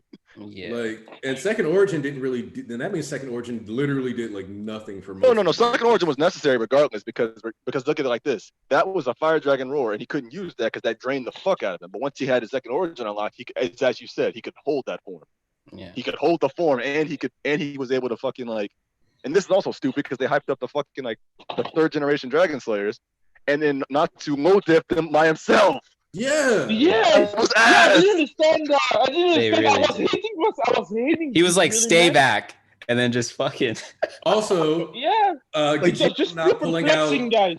The Iron Shadow Dragon. I mean, okay, I'm not gonna lie, that was raw. I'm not gonna lie. No, I'm saying like that not coming back, like. Well, it came back. It came back in Tartaros, but yeah. Like I said, like the thing about Tartaros is the only arc you're talking about Gajil's like Iron Shadow mode or whatever. Yeah, no, that was the steel. Yeah, I'm saying, that came back in. Oh yeah. It was. No, yeah, I swear. No, he unlocked steel because he got locked inside of like this thing or whatever, and it was like carbon and poison in them.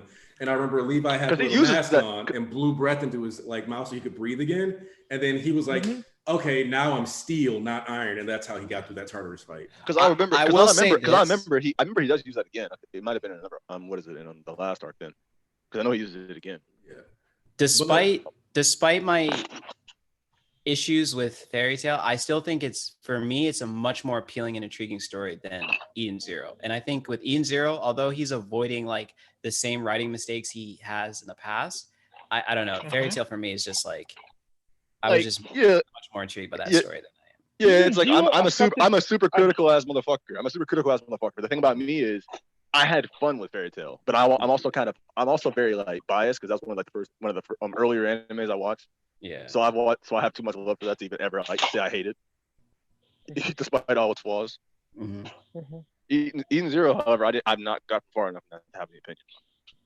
Okay. Yeah. For the moment, for myself, when I'm reading Fairy Tail, it was fun for me, really. And it was back then when I started Fairy Tail. It was back then when I hadn't.